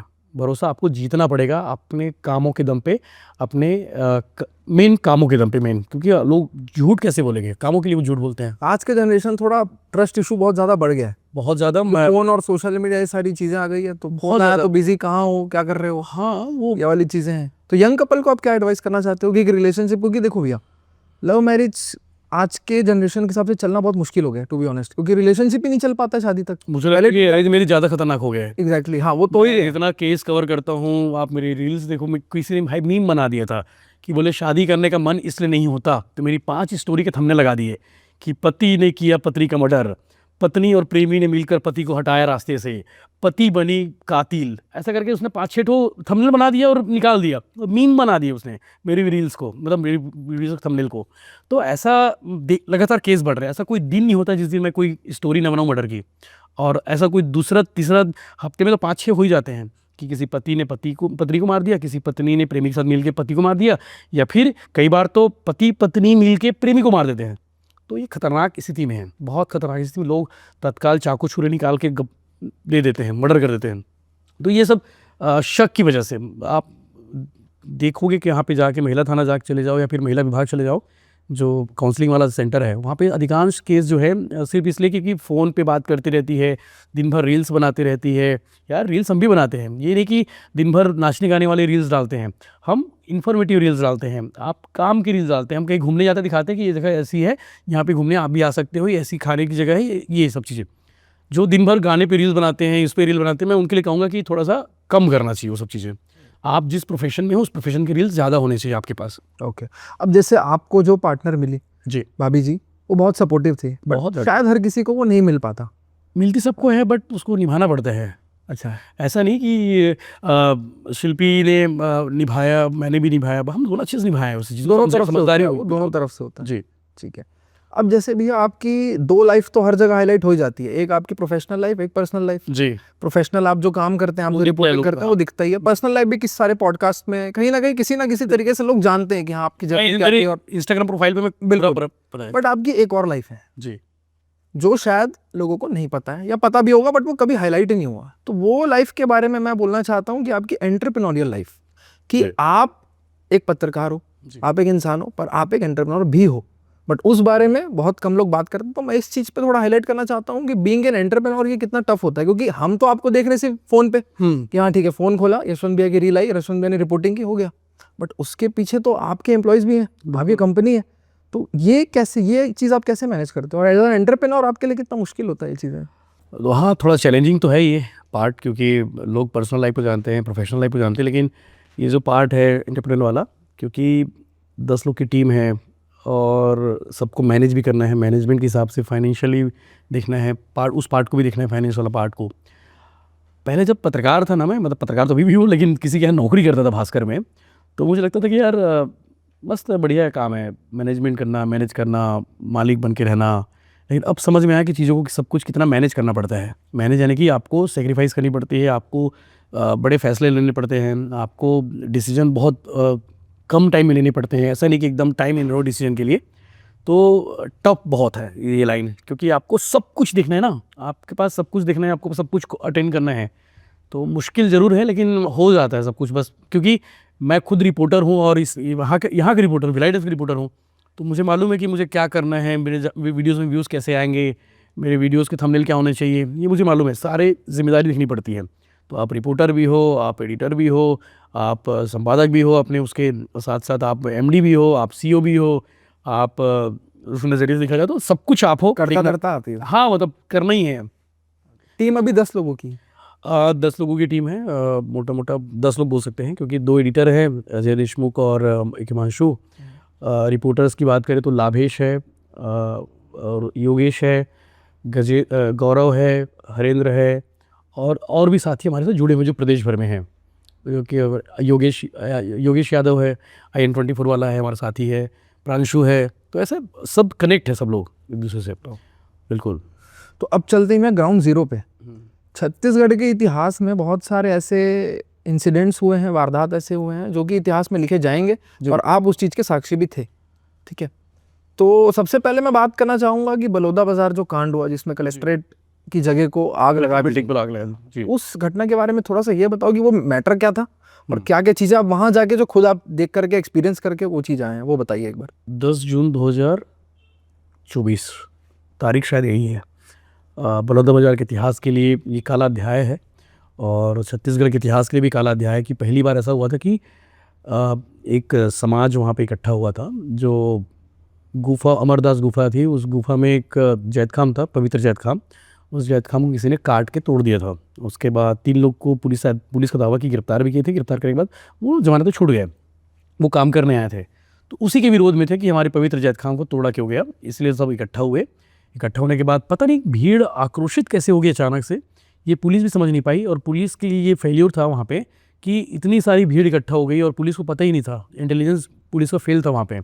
तो भीड़ इकट्ठा हो गई और किसी ने आक्रोशित माहौल को आक्रोशित कर दिया। ये भीड़ कलेक्ट्रेट चली गई, ज्ञापन देने गई थी, और ज्ञापन देने के दौरान जो है भीड़ ने आग फूंक दिया कलेक्ट्रेट की बिल्डिंग पे। उसमें सबसे ज़्यादा प्रभावित हुआ महिला बाल विकास विभाग, और एक सांख्यिकी दफ्तर, और एक SP साहब का रीडर वाला कक्ष जहाँ पे डेटा होता है। तो वो ज़्यादा नुकसान हुआ था, तीनों चीज़ें। तो वो उसमें अभी पुलिस CBI भी जांच कर रही, बहुत CBI जांच नहीं कर रही है, एक आयोग की जांच चल रही है, सरकार की जांच चल रही है, बहुत सारी एजेंसी जांच कर रही है इस मामले की। तो इस मामले में 60, 70, 80 लोग शायद गिरफ्तार हुए थे, और उसके बाद बहुत सारे लोग जमानत पे छूट गए अब सरकार के उसे। और बाकी अगर बात करें तो विधायक देवेंद्र यादव इसमें इन्वॉल्व, उनकी भूमिका किस तरीके से रहती है इन चीज़ों में? पुलिस का कहना है कि विधायक देवेंद्र यादव ने इस केस में आग में घी डालने का काम किया है, ऐसा पुलिस का कहना है। पुलिस का कहना है कि देवेंद्र यादव ने साजिश की। देवेंद्र यादव उस समाज से नहीं आते हैं, उसके बावजूद उस सभा में गए, उनके साथ बैठे और लाइनअप किया और भड़काने का काम किया, ऐसा पुलिस का आरोप। ये अभी प्रूफ नहीं हुआ है, पुलिस ने चालान में पेश किया है, प्रूफ नहीं हुआ है, कोर्ट में प्रूफ नहीं हुआ है, कोर्ट में प्रूफ नहीं हुआ, सिद्ध नहीं हुआ, सिर्फ आरोप है, आरोप पत्र बोलते हैं, चालान वो हो गया है। तो देवेंद्र यादव इस मामले में गिरफ्तार किए गए थे, और उसके बाद उनको जमानत पे बाहर आए हैं। देवेंद्र यादव। हालांकि देवेंद्र यादव कहना है कि इसमें कोई साजिश तो है नहीं उनकी, वो क्यों साजिश करेंगे, ऐसा उनका कहना है। लेकिन पुलिस का आरोप सीधा उस पर यही है। वीडियो में आपकी देख रहा था कि सब चीज़ जला हुआ था वहाँ पे, और मतलब सब क्षतिग्रस्त हो गया था। बहुत भयानक मंजर था हमारे लिए भी, क्योंकि उस दिन रिपोर्टिंग करना मुश्किल था कि एक दिन पहले आप बलौदाबाजार इतना बड़ा कांड होता है, अगले दिन रिपोर्टिंग करने जाओ। रिस्क नहीं था वहाँ पे, आपको लगा नहीं रिस्क था क्योंकि कर्फ्यू लगा हुआ था, वो पूरा कर्फ्यू था, वहाँ पे भीड़ दूर दूर तक कोई लोग नहीं थे। लेकिन हाँ, डर ये बात का था कि आप रिपोर्टिंग करने गए हो और आपकी रिपोर्टिंग से कोई नाराज़ हो गया तो आपके साथ भी आपको गचका देते, माहौल गर्म थे, हाँ कुछ भी कर सकते थे। तो थोड़ा सा टफ था। लेकिन गर्मी के दिन था, बहुत तेज़ धूप थी। 48 49 पारा था, 48 डिग्री 49 डिग्री पारा था। और हम लोग का फ़ोन जो है रिपोर्टिंग करते हैं हम लोग उसमें नॉर्मली मोबाइल पे S22 मेरा, S24 और साथ एक और फ़ोन था, वो सब हीट हो गया। मतलब हम लोग पानी पाउच, शील्ड वाला पानी पाउच जो बर्फ़ वाला था, वो पानी पाउच 2 ठो लेके रखे थे और उन दोनों के बीच में बर्फ़ रखते थे। तुरंत हीट होता था, फिर उसमें डाल दो, हीट होता था, नॉर्मल ठीक हो, ऐसे करते थे। तो उस दिन हर 5 मिनट में 5 मिनट भी नहीं चल पा रहा था हमारा फ़ोन, इतना ज़्यादा गर्मी था। तो उस दिन बिना कुछ खाए पिए रिपोर्टिंग किए। हालांकि जब अपलोड हुआ, लोगों ने वीडियो को देखा, बहुत अच्छे व्यूज़ आए थे, मतलब लाखों व्यूज़ आए थे। लेकिन लाखों लोगों ने उस ग्राउंड रिपोर्ट को बहुत अच्छे ढंग से देखा था, क्योंकि उस तरीके से हमने दिखाया था बलौदाबाजार एपिसोड को। तो भैया एक और वारदात जो हमारे छत्तीसगढ़ के इतिहास में काले अक्षरों से लिखा जाएगा, वो था आपका कवर्धा वाला कांड, झंडा विवाद, जो इसमें बहुत हमारे गृह मंत्री का भी नाम ऊपर आया था बहुत ज़्यादा। वो विवाद क्या था? देखो, रिपोर्टिंग कैसे हुई थी वहाँ पे? रिपोर्टिंग वहाँ भी बड़ा मुश्किल था, क्योंकि कवर्धा में इंटरनेट बंद कर दिए गए थे, उस समय कर्फ्यू लगा हुआ था। और उस समय भिलाई टाइम्स की एकदम शुरुआत थी, हमारे लिए बड़े चैलेंजिंग था कि सब लोग ग्राउंड रिपोर्ट करने जा रहे थे। तो मैं और सीमांत कश्यप मेरे सहयोगी थे उस समय, और छोटे भाई, तो हम दोनों चले गए रिपोर्टिंग करने, बाइक पे गए थे। हाँ, दोनों कोई दिन भर खाए पिए कुछ नहीं, रात को लौटे किसी ढाबा में खाना खाए थे। तो उस दिन की रिपोर्टिंग भी बड़ा खतरनाक था हम लोग के लिए। झंडा विवाद ये था कि किसी ने हिंदुत्व का झंडा हटा के किसी और दूसरे धर्म का झंडा उसने लगा दिया था। उसमें 1-2 नाम सबसे ज़्यादा सामने आए थे, जो उभर कर सामने आए। दुर्गेश देवांगन, एक वीडियो आपने देखा होगा कि एक कपड़ा खुला हुआ लड़का लड़ रहा है, सबसे मार खा रहा है या फिर उस दहाड़ रहा है, वो दुर्गेश देवांगन था। दूसरा नाम सामने आया था जो उभर कर सामने आया उस एपिसोड से, वो है विजय शर्मा, जो भी मौजूदा छत्तीसगढ़ के गृह मंत्री है। वो उस एपिसोड में विजय शर्मा की गिरफ्तारी हुई थी। विजय शर्मा के ऊपर आरोप था कि इसने दंगा फसाद कराया, भड़काया, इस टाइप का पुलिस ने आरोप उस समय लगाए थे। और विजय शर्मा को गिरफ्तार उस दिन किया गया था जिस दिन उनके बेटे का जन्मदिन था, उस दिन उनकी गिरफ्तारी हुई थी। मुझे उन्होंने स्टोरी में बताया था मुझे, कि मैंने इंटरव्यू दिया था, उसमें उन्होंने जानकारी दी थी। सरकार तब कांग्रेस की थी? कांग्रेस की सरकार थी उस समय, और एसपी मुझे याद है मोहित गर्ग साहब शायद एसपी थे, जो राजगंज में एसपी रहे थे। तो उनकी गिरफ्तारी हुई थी, और उस गिरफ्तारी के बाद से मामला और ज़्यादा आक्रोश में आया। बीजेपी ने इसको स्टैंड बनाया और एक अलग तरीके से प्रेजेंट किया इस चीज़ों को, कांग्रेस ने भी बीजेपी ने भी। तो नुकसान कांग्रेस को ज़्यादा हुआ उस एपिसोड से, कवर्धा कांड से, क्योंकि पूरी उसकी आग जो है पूरे प्रदेश भर में फैल चुकी थी। लोगों में आक्रोश बढ़ गया था सरकार के खिलाफ में, कि सरकार ने कार्रवाई नहीं की, सरकार एक विशेष समुदाय के साथ खड़ी रही, जबकि जो हिंदुत्व की बात कर रहे थे उनके खिलाफ में कार्रवाई की गई है। तो इसके लिए बहुत आक्रोश फैला, बहुत विशाल जन समूह वहाँ पे रैली वैली भी हुई। और रिपोर्टिंग बड़ा हमारे लिए भी मुश्किल था, इसलिए क्योंकि कर्फ्यू लगा हुआ था, लोग नहीं निकल रहे थे। हम उस गली में जाकर रिपोर्टिंग की जहाँ पे झंडा विवाद हुआ था, और उन समुदाय के बीच में पहुँचे जहाँ पे विवाद हुआ था। वैसे मुझे एक घटना मुझे याद है, बीरनपुर वाला एपिसोड, बीरनपुर साजा वाला। तो भुवनेश्वर साहू की हत्या हुई थी, एक विशेष समुदाय के लोगों ने हत्या कर दी थी। उसके बाद दूसरे पक्ष ने भी उनकी हत्या कर दी थी। भुवनेश्वर साहू अभी साजा विधायक के बेटे हैं, ईश्वर साहू। तो ये सब तो हो गया, कवर हो गया। और उसमें भी बड़ा मुश्किल था कि 48 मिनट की वीडियो को मैंने 8 मिनट में कवर किया था। उसके बाद सरकार उस एपिसोड से छिड़ गई थी, कांग्रेस की सरकार थी। कांग्रेस की सरकार 2 एपिसोड से मेरे ज़्यादा चिड़ी थी मेरे से, या स्पेशली कवर्धा हिंसा से, और उसके बाद बीरनपुर एपिसोड से। दोनों एपिसोड में सरकार चिढ़ गई थी, मेरा विज्ञापन तक उन्होंने बंद करा दिया था उस समय 4-5 महीने के लिए। तो कवर्धा बीरनपुर वाले एपिसोड में ये बताना चाह रहा था मैं कि मुस्लिम बस्ती में जाके रिपोर्टिंग कोई नहीं किया था अब तक, कोई जाके रिपोर्टिंग नहीं किया था, कोई मुसलमानों का पक्ष कभी नहीं लिया था। तो हम उस वक्त मुसलमानों के बीच में गए, उनका पक्ष लिए। मुसलमानों के अंदर में बहुत आक्रोश था, उनको तकलीफ इस बात की थी कि हमारा पक्ष क्यों नहीं सुना जा रहा है, हम भी कुछ कहना चाहते थे। हैंकर भरे पड़े थे उन लोग। तो मेरे साथ जो लोग आए थे उस बस्ती में गए थे, वो लोग भाग गए, सिर्फ कैमरामैन और मैं बस थे, खड़े रहा। मैं बोला लिखे कैमरा ऑन रहेगा पूरे टाइम और पूछेंगे करके, और सब लोग आए इकट्ठा, सिर्फ आप और कैमरामैन लोग 2 और ऐसे जाने वाले, बाकी सिर्फ वही लोग थे, उसी समुदाय के लोग, मुसलमान लोग थे। तो उसके बाद वैसे कोई खा थोड़ी जाएंगे भाई, कोई जानवर थोड़ी ना वो, तो अपनी बात रखने के लिए बस आए थे वो। कि मुझे अपनी बात रखनी करके। तो मतलब ठीक है भाई आ जाओ। एक चचा मिले, चचा को बोल पूरा सुना, मेरे बहुत उल्टा पुल्टा बोले, तुम गोदी मीडिया, तुम ऐसा मीडिया, तुम लोग सिर्फ उन्हीं का पक्ष दिखा रहे हो, हमारा पक्ष कौन दिखाएगा, और कुछ बोलना है? मैं कुछ नहीं बोला, रिएक्शन कुछ नहीं किया, पूरा बोलो ठीक है आप लोग बताइए अपना पक्ष। तो पूरा सुना उनकी बात को, और बहुत अच्छा छत्तीसगढ़ी बोलते हैं वहाँ के लोग, वो बीरनपुर के मुसलमान लोग, मुझे मालूम नहीं था। तो उन्होंने पूरी बात अपनी बात कर रखी, उसके बाद मेरे को जाने दिए। तो वो वीडियो को बहुत लोगों ने देखा, मतलब मिलियन के आसपास व्यू आया उस वीडियो में।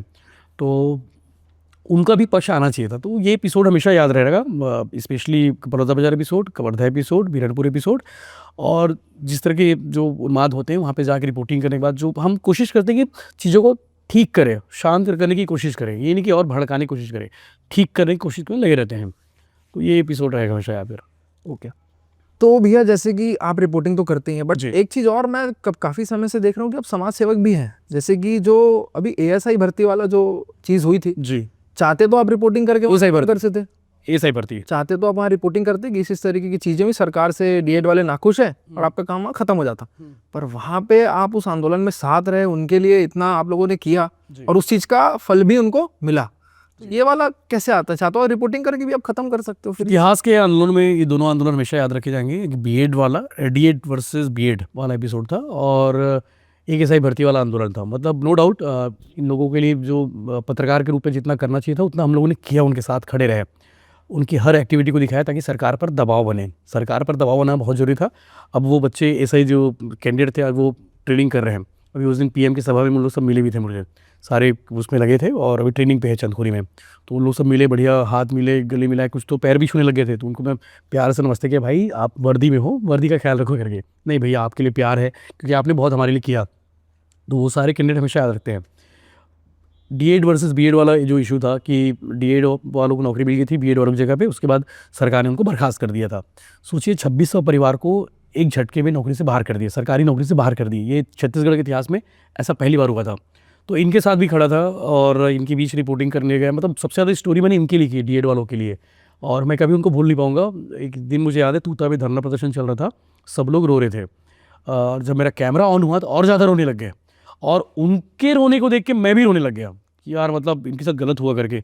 लड़के रो रहे हैं, किसी की शादी टूट गई है, किसी के परिवार में कमाने वाला कोई नहीं है, वो नौकरी उनकी बस एक भरोसे थी, किसी की शादी टूट गई, किसी के परिवार में कोई नहीं, और भी बहुत सारे मोमेंट थे। सब अपने घर परिवार को याद करके रो रहे थे। तो वो ऐसा लग रहा था कि कोई शमशान घाट में खड़ा हूँ मैं, क्योंकि चारों तरफ आंसू, चारों तरफ रोने की आवाज़, गमगीन माहौल, और मैं माइक पकड़ के पूछ रहा हूँ घर वाले क्या बोलते हैं, अब क्या करोगे आगे, कब तक ऐसे बैठे रहोगे।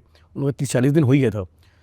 तो वो बड़ा, आप जब रिपोर्टिंग कर रहे थे तो उनको सरकार का प्रेशर भी था, सरकार का बहुत प्रेशर था इन दोनों आंदोलनों को लेके। आप जब रिपोर्टिंग कर रहे थे वहाँ पे, जब उनको ये भरोसा आया कि हाँ यशवंत साहब हमारे साथ खड़े हैं, तब उनको आशा आई कि हो सकता है कुछ? हाँ, वो दोनों एपिसोड से हम लोग कर रहे थे, हम बस ये था कि भैया हमको करना है, और ये तय कर रखे थे कि जो भी सरकार के मंत्री आएंगे, सरकार की जो भी प्रतिनिधि आएंगे, उनसे सवाल करेंगे।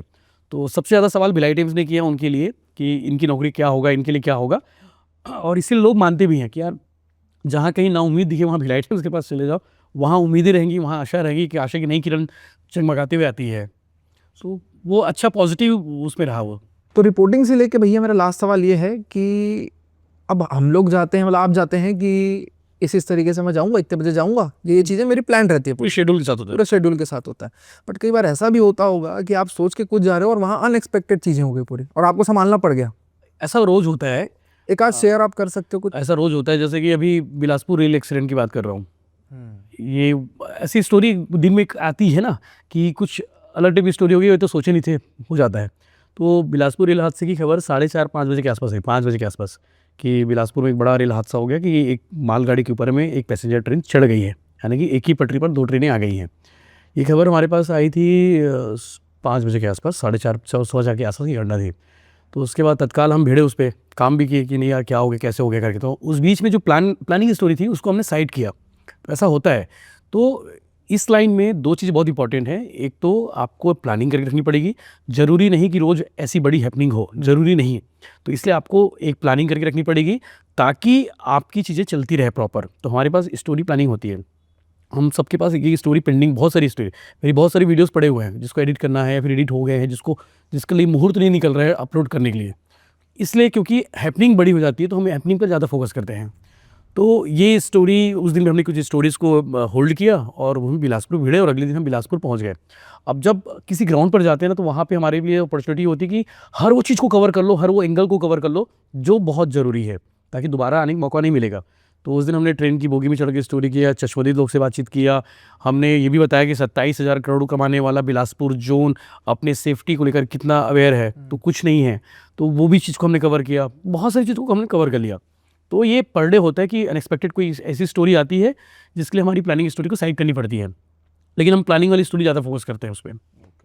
अब एक चीज़ जो हमारी जनता जानना चाहती है, भिलाई का युवा जानना चाहता है कि यशवंत साहू बनने के लिए क्या करना पड़ता है? अरे ऐसा कोई वो नहीं है, यशवंत साहू नहीं। देखो, रामलाल भी सोचेगा कि रामलाल बनने के लिए क्या करना चाहिए, बाबूलाल भी सोचेगा बाबूलाल को क्या करना चाहिए, प्रखर भी सोचेगा प्रखर बनने के लिए प्रखर को क्या करना चाहिए। कुछ नहीं, एक ही फार्मूला है, बढ़िया काम करते रहो आनंद के साथ, मौज के साथ और ईमानदारी के साथ काम करो। खुद के साथ चीट मत करना काम के दौरान कि यार मैं चलना कर देता हूँ, बोल देता हूँ, हल्का कर लेता हूँ। हल्का हल्का कुछ नहीं होता, अच्छे से करो तो ढंग से करो। तो हम लोग बस काम करते रहे, रिपोर्टिंग करते रहे। लोगों का टेस्ट को हमने समझा है कि लोग किस टाइप की वीडियो देखना चाहते हैं, हमारे ऑडियंस कैसे हैं। तो लोग क्राइम भी देखना चाहते हैं, लोग पॉलिटिकल भी देखना चाहते हैं, लोग छोटी मोटी समस्याओं का समाधान करने वाली वीडियोस देखना चाहते हैं, ह्यूमन एंगल की स्टोरी देखना चाहते हैं। तो हमने टेस्ट को समझा, पहले लोगों को भापा कि जनता क्या चाहती है, और जो जनता चाहती है वैसा आप परोस दो। जनता चाहती है कि भाई कोई रहे, उनकी आवाज़ बनकर खड़े रहे। तो भिलाइयंस बहुत प्राउड फील करते हैं, दुर्ग वाले बहुत प्राउड फील करते हैं, क्योंकि उनके पास भिलाई टाइम जैसा चैनल है जिनके 16 लाख सब्सक्राइबर है, जिन्हें पूरा प्रदेश दिखता है। तो दुर्ग वाले मालूम है कि यार कोई बात को प्रदेश में पहुंचानी हो तो कहीं मत जाओ, सिर्फ भिलाई टाइम्स में आ जाओ, तो ये बात सबको पता चली जाएगी। तो ये चीज़ें हैं, तो भिलाई वाले बहुत गौरवान्वित करते हैं और इसलिए उनको अच्छा लगता है कि हमारे पास भिलाई टाइम्स है। ये भिलाई का अपना लोकल चैनल है। डिसिप्लिन कैसे मेंटेन करें? क्योंकि देखो, हम मेहनत करते हैं पर कभी कभी अपने को भी लग जाता है, आलस आ जाता है कि अरे यार आज यार थोड़ा सा आलस आ रहा है। मतलब शुरू की बात कर रहा हूँ, अभी तो चलो अभी इतनी बड़ी जिम्मेदारी है, आपके इतने एम्प्लॉयज हैं आपकी कंपनी, तो आपको डिसिप्लिन रहना ही पड़ेगा जी। बट स्टार्टिंग में थोड़ा कहीं ना कहीं वो आ जाता है कि यार छोड़ना थोड़ा सा ऐसा। तो डिसिप्लिन कैसे आप मेंटेन किया? इसके पीछे मैं एक रीज़न समझता हूँ कि मुझे ना इस पैशन, इस प्रोफेशन से ना प्यार था शुरू से। मतलब उसकी कहानी भी इंटरेस्टिंग है, मैं पत्रकार कैसे बना। तो इस प्रोफेशन से बड़ा प्यार था मुझे और प्यार अभी भी है। तो इसके साथ मैं कभी चीट नहीं कर सकता। तो मेरा पहला प्यार तो मेरा जर्नलिज्म है, तो जर्नलिज्म के साथ मैं कभी बेवफाई नहीं कर सकता। तो इसके लिए जितना लॉयल्टी होना है वो सब होता हूँ मैं इसके लिए, जो इसके लिए केयरिंग करना है, जो इसके लिए लविंग करना है, सब करता हूँ। तो ये ईमानदारी से हो जाता है शुरुआत में। तो अब मैं फिर से कहता हूँ कि बहुत बार कहा हूँ कि आप वही काम करो जिस काम को, जो आपको काम पसंद है, वो काम नहीं लगेगा, खेल लगने लगेगा। पैशन पे काम, पैशन पे फोकस करो भाई, पैशन पे। जरूरी नहीं कि आप इंजीनियरिंग कर लिए और आप ये कर रहे हो। मैंने कई ऐसे इंजीनियर को देखा है जो बैंकिंग की पढ़ाई करा रहे हैं। मैंने कई डॉक्टर को जानता हूँ कि जो पहले कुछ और भी थे, उसके बाद उनका दिमाग बदला, वो डॉक्टर बन गए। बहुत सारे लोग ऐसे हैं। तो मैं खुद बीकॉम का स्टूडेंट रहा हूँ, लेकिन जर्नलिज्म मेरा प्यार था तो मैं इसमें आ गया। अब जब से ये सोशल मीडिया आया है, कोविड के बाद से तो बहुत ज़्यादा ही बूस्ट हो गया जी। तो कुछ जर्नलिस्ट जो हैं वो इसलिए नहीं आ रहे क्योंकि उनको जर्नलिज्म से प्यार है, वो इसलिए आ रहे हैं क्योंकि उनको फेमस होना है, क्योंकि वो देख रहे हैं कि हाँ यशवंत साहू भैया जो हैं वो फेमस हो गए, फिर जो बाकी न्यूज़ वाले हैं वो फेमस हो गए, तो हम भी थोड़ा फेमस हो जाएंगे, इसलिए हम जर्नलिज्म कर रहे हैं। तो मकसद क्या होना चाहिए जर्नलिज्म? नहीं, ऐसा नहीं है, उनको ऐसा नहीं करना चाहिए, और ऐसा करते हुए वो ज़्यादा दिन टिकते भी नहीं है। आपको ठहराव लाना पड़ेगा, और ठहराव ज़िंदगी का नियम है कि जो ठहरेगा वो टिकेगा। और साथ साथ एक और चीज़ है कि वो एक दिन फेमस हो सकता है, 2 दिन फेमस हो सकता है, अगर जर्नलिज्म के फार्मूले को लागू नहीं किया तो। क्योंकि उल्टा पुल्टा काम करके फेमस होगा, कितने दिन उल्टा पुल्टा काम करके फेमस होगा। लेकिन आप ईमानदारी से जर्नलिज्म करोगे, ईमानदारी से जर्नलिज्म का धर्म निभाओगे, तो आप लंबे समय तक टिके रहोगे, लंबे समय तक बने रहोगे। ये बात सच है कि भिलाई टाइम्स को देख के बहुत सारे चैनल आए मार्केट में, बहुत सारे यूट्यूब, बहुत सारे इंस्टाग्राम पे चालू किए, लेकिन टिके नहीं, क्योंकि वो ठहराव नहीं था उनके अंदर में। उनको लगा कि एक दिन में हो जाएगा। भैया एक दिन में आप अंजना ओम कश्यप नहीं बन सकते, एक दिन में आप रवीश कुमार नहीं बन सकते, एक दिन में यशवंत साहू नहीं बन सकते। बहुत टाइम मांगता है, बहुत पेशेंस मांगता है। कई बार यूट्यूब का एल्गोरिदम चेंज हो जाता है, आप वीडियो डाल रहे हो, वीडियोस चल नहीं रहे हैं, ऐसा भी होता है। एक हफ्ते तक वीडियो का डाउन रहता है, पूरा सर्वर डाउन हो जाता है एक तरह से देखा जाए तो उस बीच में आपको पेशेंस के साथ रहना है। आप कंटिन्यू वीडियो डालिए, आप रिसर्च करिए भाई आपका एल्गोरिदम क्या कहता है।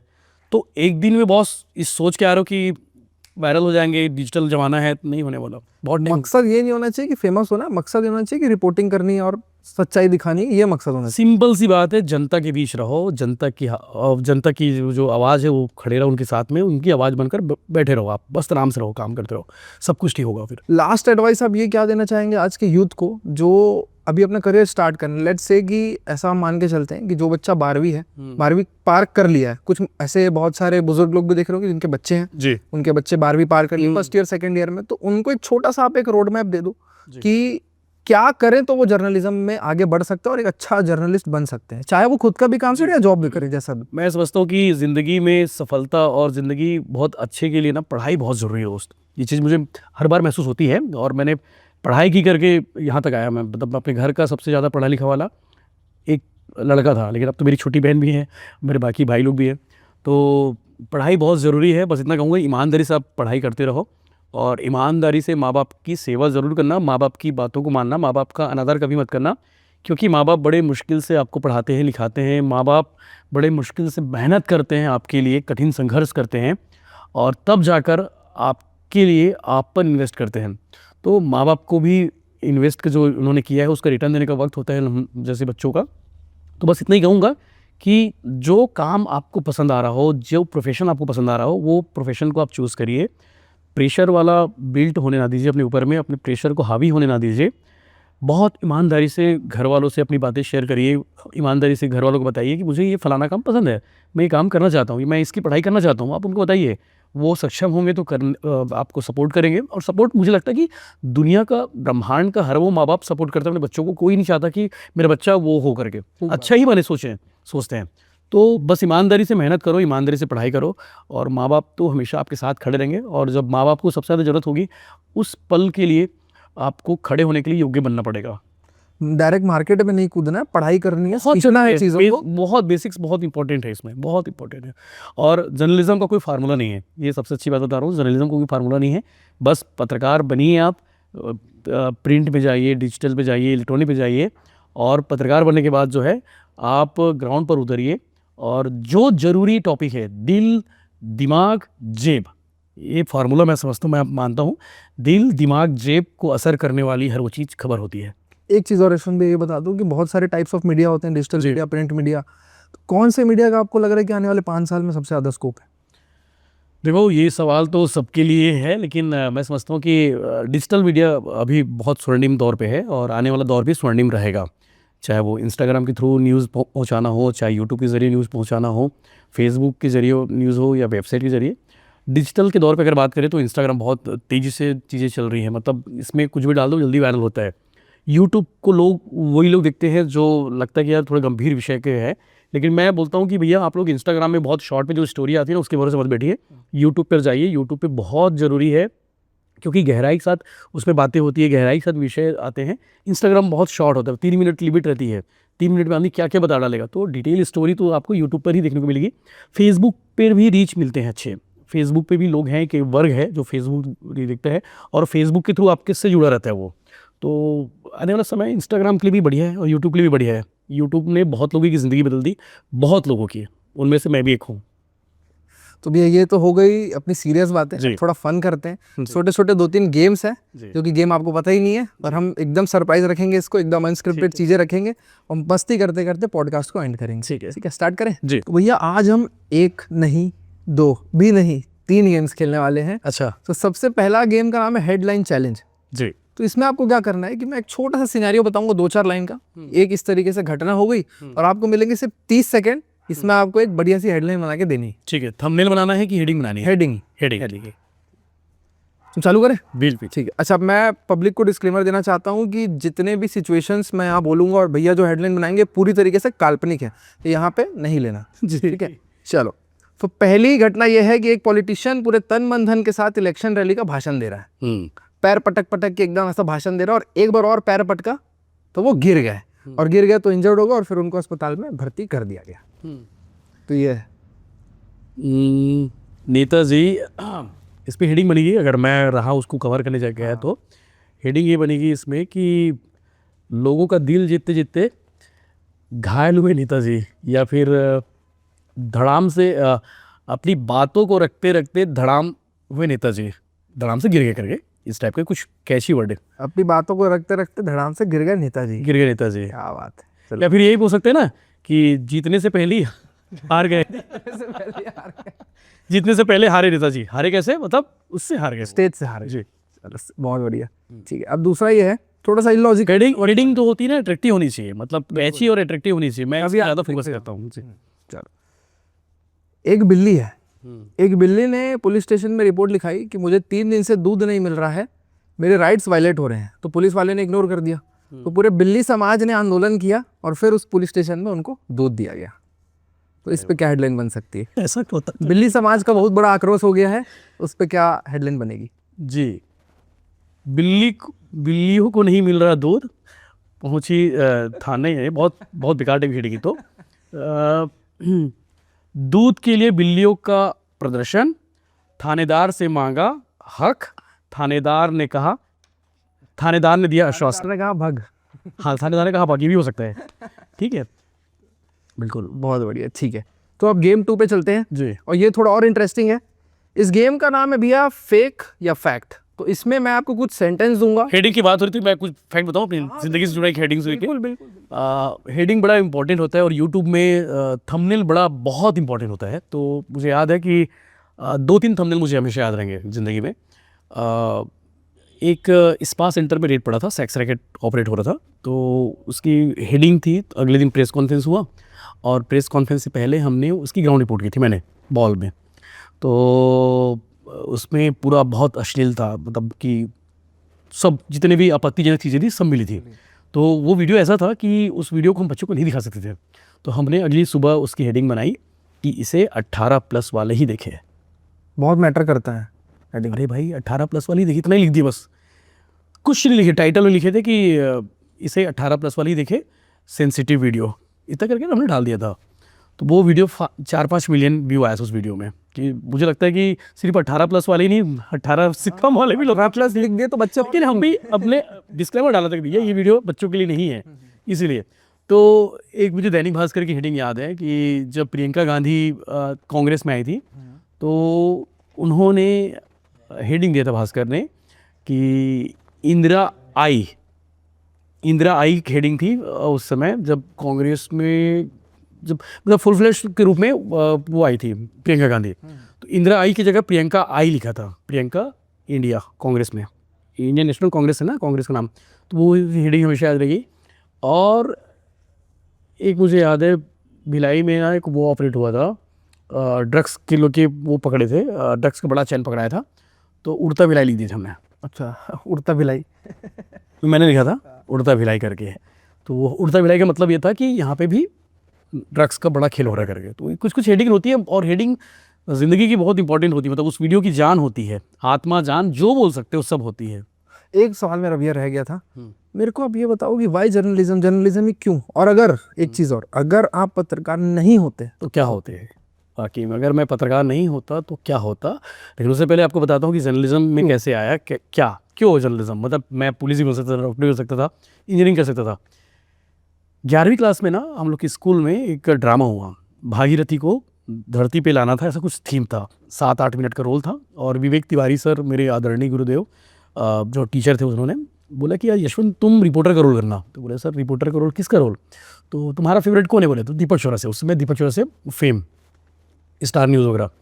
तो मैं बोला ठीक है सर, एनुअल फंक्शन में मैं रिपोर्टर का रोल करूँगा। तो मुझे कुछ प्रैक्टिस कराई गई कि एक टाइम पे 2 रिपोर्टर का रोल करना है। एक रिपोर्टर वो जो स्टूडियो में होता है एंकर, और दूसरा जो ग्राउंड पे होता है। तो राजू श्रीवास्तव जी का, कॉमेडियन का वो आता था, राजू श्रीवास्तव जी का इस टाइप का एक्ट आता था, गजोधर वाला, आपको मालूम होगा, अरे गजोधर क्या हाल है, ऐसा करके। तो मैं दीपक चौरसिया बना था एक टाइम पे, एक स्टूडियो वाला, कि मैं बता रहा हूँ कि हमारे साथ है यशवंत, जुड़े हुए हैं, ग्राउंड पर लेकर चलते हैं, यशवंत बताएंगे वहाँ के हालात क्या हैं। तो फिर यशवंत फिर वहाँ पे दीपक चौरसिया बन गया। जी मैं यशवंत बता दूँ, दीपक बता दूँ आपको कि जो अभी यहाँ पे हालात हैं ग्राउंड पर वो काफ़ी भयानक है, स्थिति मंजर बेकार, ऐसा करके कुछ टॉकिंग था वो का। स्टूडियो वाला भी और ग्राउंड वाला सेम टाइम पे 2 रोल करना था। वो रोल मैंने किया, लगभग 3-4 मिनट का रोल अकेला मेरा था, क्योंकि उस पूरे ड्रामे की जान वो रिपोर्टर ही था, स्टूडियो था। तो वो जब रोल करके निकला ना, तो नीचे उतरा, मुझे समझ नहीं आता क्या हो रहा है। मैंने उस रोल को अदा करने के लिए किराए का, एक भैया की शादी हुई थी, उनका सूट मंगा था। शादी में पहनते ना सूट, तो मोहल्ले के भैया तो सूट लेके आ गया था मैं। तो सूट पहन के बढ़िया रिपोर्टिंग किया, टाई भी लगाया। टाई का नॉट बनाने आज तक मुझे नहीं आया। उस दिन मेरे सर ने टाई का नॉट बनाया था, तो बढ़िया टाई वगैरह लगा के सूट करके एक्टिंग किया था। तो वो एक्टिंग ना मुझे भा गई। और उसके बाद तय किया कि यार बनना तो रिपोर्टर ही है बॉस, क्योंकि भारी ऑडियंस खुश, गदगद खुश। और मेरे दोस्तों ने कहा कि तू अच्छा कर लिया यार, बढ़िया रिपोर्टिंग किया, ऐसा कर, मतलब अच्छा बताया करके। फिर उसने तय कर लिया कि यार बनना रिपोर्टर करके। उसके बाद फिर 11वीं 12वीं हो गया, कोई बताने वाला कोई नहीं था कि रिपोर्टिंग के लिए करना क्या होता है करके। उसमें तो जर्नलिज्म को लेके उतने ज़्यादा अवेयर नहीं थे। फिर बीकॉम करते करते कॉलेज चले गया।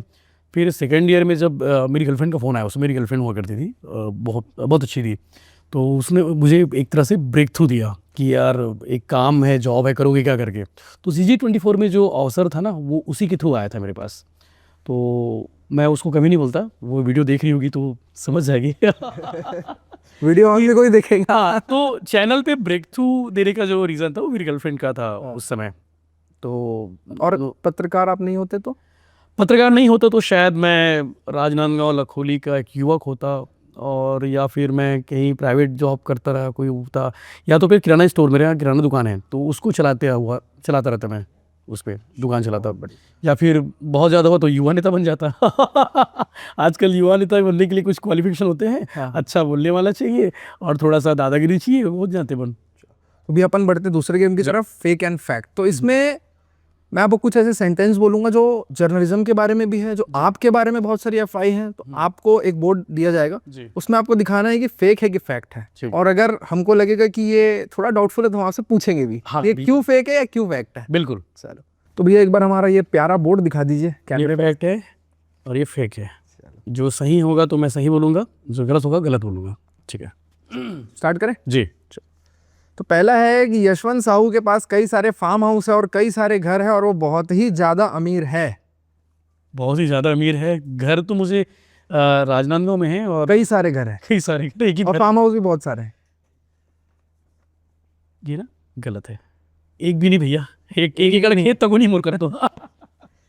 चलो, सेकंड है कि लाइव रिपोर्टिंग के दौरान सबसे बड़ा चैलेंज माइक या कैमरा संभालना नहीं होता, वहां के आसपास के लोगों को संभालना होता है। सबसे बड़ा चैलेंज ये फैक्ट है। ये फैक्ट है। ऐसा हुआ आपके साथ? मैं हर सबको सिखाता हूँ यही हूँ कि जैसे कभी बड़े हादसे दुर्घटना हो गई या फिर कोई बड़ी जगह पे रिपोर्टिंग करने जाते हैं, तो सबसे पहले वहाँ पे आप खड़े हो जाओ, खड़े होकर वहाँ के माहौल को देखो और 10 मिनट एकदम आराम से बिना माइक निकाले, बिना कैमरा निकाले खड़े रहो, सिर्फ लोगों को सुनो। जब तक माहौल को नहीं समझोगे तब तक आप रिपोर्टिंग नहीं कर पाओगे। एक बार बड़ी गलती मुझसे हुई थी, वो ज़िंदगी आखिरी और पहली गलती थी। एक घर में लाश पड़ी हुई थी, सब इंजीनियर की लाश थी, लाश यानी कि डेंगू से उसकी मौत हुई थी। तो रिपोर्टिंग करने चले गया, उसमें भास्कर में था मैं, तो पेन और डायरी निकाल दिया था मैं, और सामने लाश के सामने माँ रो रही, उसकी बहन, परिवार सब लोग रो रहे हैं। डायरी और पेन को देखा तो उसकी माँ ने मुझे चप्पल फेंक के मारा था। मेरे साथ में कैमरामैन थे, उनको भी, कोमल वर्मा जी। तो वो एपिसोड से मैं कान पकड़ लिया कि भैया तत्काल माइक कैमरा नहीं निकालना है, तत्काल तो नहीं निकालना है। पहले ऑब्जर्व करा, उस जगह में जाओ, पहले एकदम अच्छे से माहौल को समझो, लोगों के चेहरे को पढ़ो, कौन आपके साथ कंफर्टेबल हो सकता है उस आदमी को ढूंढो। ये लोग होते ना कि बातचीत करते तो लगता है कि यार ये आदमी कंफर्टेबल हो सकता है, भैया ऐसा सा मामला है, मुझे ये चाहिए, डिटेल चाहिए, फोटो चाहिए, डिटेल चाहिए, बाइट चाहिए, जिससे भी चाहिए। फिर वो आदमी लगता है भिड़ता है, तो आदमी में सबको ही सजेस्ट देता हूँ कि एकदम जाते ही भिड़ना नहीं है, खड़े हो जाओ, पहले गहरी सांस लेके। चलो, अब थर्ड है कि कुछ रिपोर्टर्स जब ये कहते हैं कि सूत्रों के अनुसार, तो कभी कभी वो सूत्र या तो होते ही नहीं है या तो वो सूत्र गूगल होता है। नहीं, ऐसा नहीं है, सूत्र होते हैं, ये फैक्ट है। और सूत्र होते हैं, हर किसी की ज़िंदगी में सूत्र होते हैं, और हम सूत्र बनाने के लिए काम करते हैं कि हम विजिटिंग कार्ड छोड़ के आते हैं। और मेरे इतने सारे सूत्र हैं ना, मतलब भगवान के आशीर्वाद से हम रिपोर्टर्स की पूंजी सूत्र होती है। मतलब रिपोर्टर सूत्र बोल रहा है तो कुछ तो है। हाँ है, इसे तभी बोल रहा है, तभी है, ऐसा मनगढ़ंत वाली कोई चीज़ है नहीं होती है भाई, नहीं होती है। ये बहुत खतरनाक है। लेकिन हाँ, लेकिन लोगों की ज़िंदगी ख़राब कर चुकी है सूत्र ने, कई लोगों को बर्बाद कर चुके हैं। जी। अब चौथा बहुत खतरनाक होने वाला है, तो बोलता हूँ, भिलाई टाइम्स बहुत ही जल्दी टीवी चैनल के रूप में आने वाला है। ये जो है फेक है।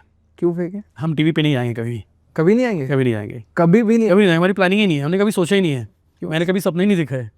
टीवी पे इसलिए नहीं जाएंगे क्योंकि लोग टीवी नहीं दिख रहे हैं, क्या कर जाएंगे, टीवी नहीं देख रहे, यूट्यूब देख रहे हैं, तो हम यूट्यूब पे और अच्छा कुछ कर सकते हैं, और अच्छे चैनल क्रिएट कर सकते हैं, या फिर भिलाई टाइम्स कोई और। अभी नियर फ्यूचर में तो टीवी का कोई ना कभी नहीं चलेगा, बहुत खर्चा है भाई, पैसा नहीं उतना। और इस गेम का सबसे खतरनाक है ये लास्ट पॉइंट, जी। यशवंत साहू महादेव बेटिंग ऐप से जुड़े हुए हैं। अरे बिल्कुल, ये तो फेक है। बिल्कुल इसलिए फेक है क्योंकि सबसे ज़्यादा स्टोरी यशवंत साहू ने की है। बिल्कुल मेरे पास प्लेलिस्ट है महादेव बुक की, महादेव बुक की प्लेलिस्ट आप देखोगे, स्टोरी हमने जो की है सबसे ज़्यादा, मतलब दुनिया में बोल सकते हो, देश में बोल सकते हो, देश में महादेव बुक के खिलाफ कोई कैंपेनिंग हमने की खिलाफ में स्टोरी बनाकर, चाहे सौरभ चंद्रकर की कुंडली हो, चाहे रवि उपल की कुंडली हो, चाहे जो भी लोग हैं, सोनी, शुभम सोनी, इन लोगों की कुंडली हो, सबसे ज़्यादा कुंडली हमने बनाई है। मतलब मेरे को कहा जाए ना, मैं PhD कर डाला हूँ, इतनी स्टोरी मैंने बनाई है।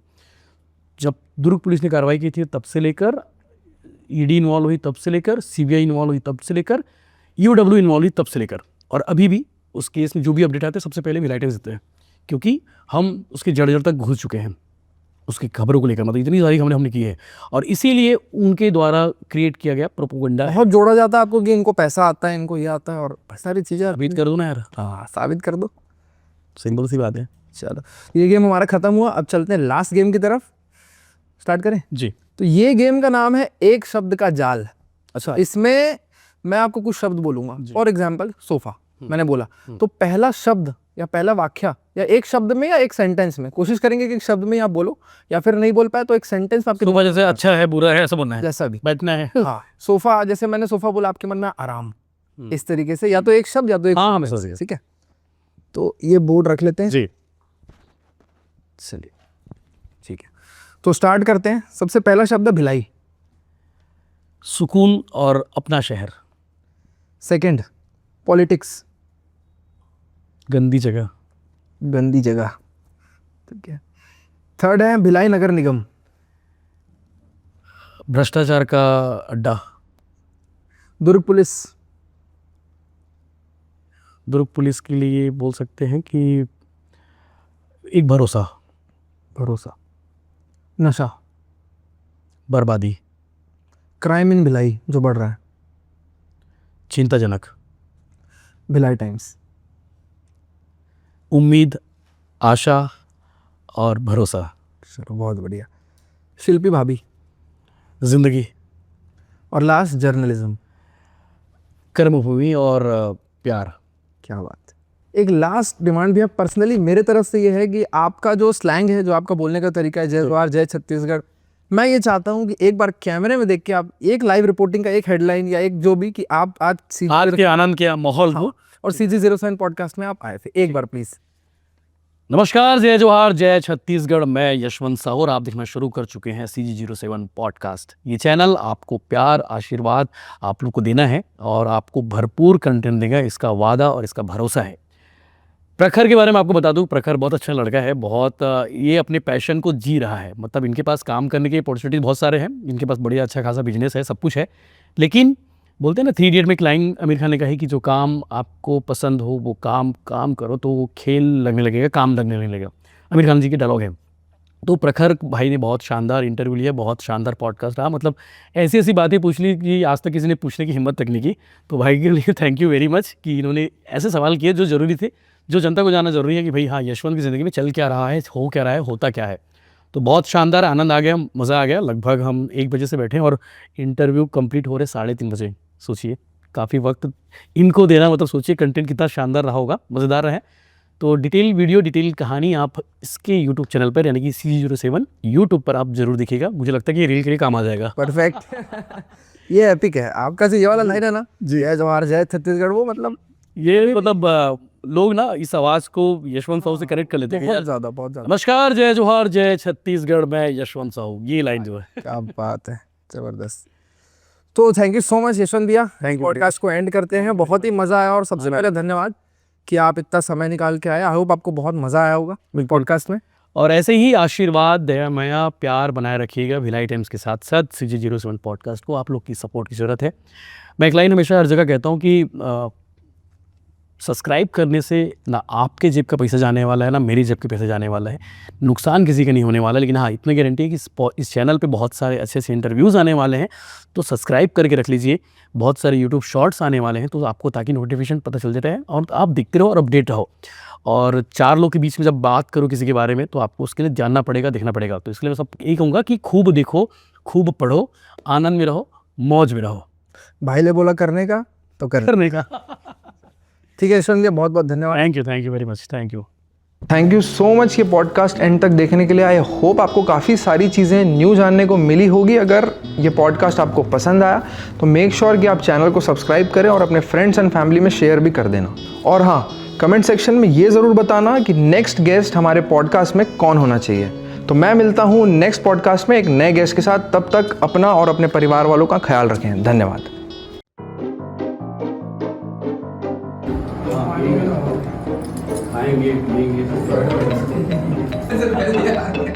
जीतने से पहले हारे कैसे